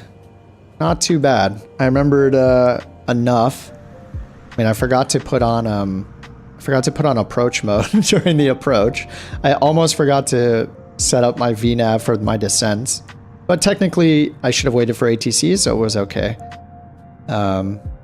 Yeah, that was fun. All right, dudes, I'm gonna call it a night here. It's almost 9 o'clock here in California. But thanks for tuning in. It's been a long time, and I will do another stream in the next 24 to 72 hours. I don't see myself not streaming this weekend, including tomorrow, so I will be on again shortly. And yeah, I'll catch up on Navigraph. Maybe I'll get either On Air or Sky Park or NeoFly ready to try out some of those new features. But yeah. And I'm going to listen back to the whole, most of the stream and make sure the mic quality and everything was good. I'm using like a Go XLR mixer now, which are really nice. They're really nice. I'm just like ditching a bunch of this like kind of overkill hardware I have. No, it won't be 9 months. I'm sorry. Yeah, Jeep, thanks for hanging out. Thanks for flying along too. And yeah, I'll see you guys probably tomorrow. Yeah, probably tomorrow night. Worst case, Saturday or Sunday, but probably tomorrow because I just want to kind of get back into the swing of things. All right, dudes. Have a good night. Have a good day. Thanks for tuning in again. And I'll see you guys then. Good night.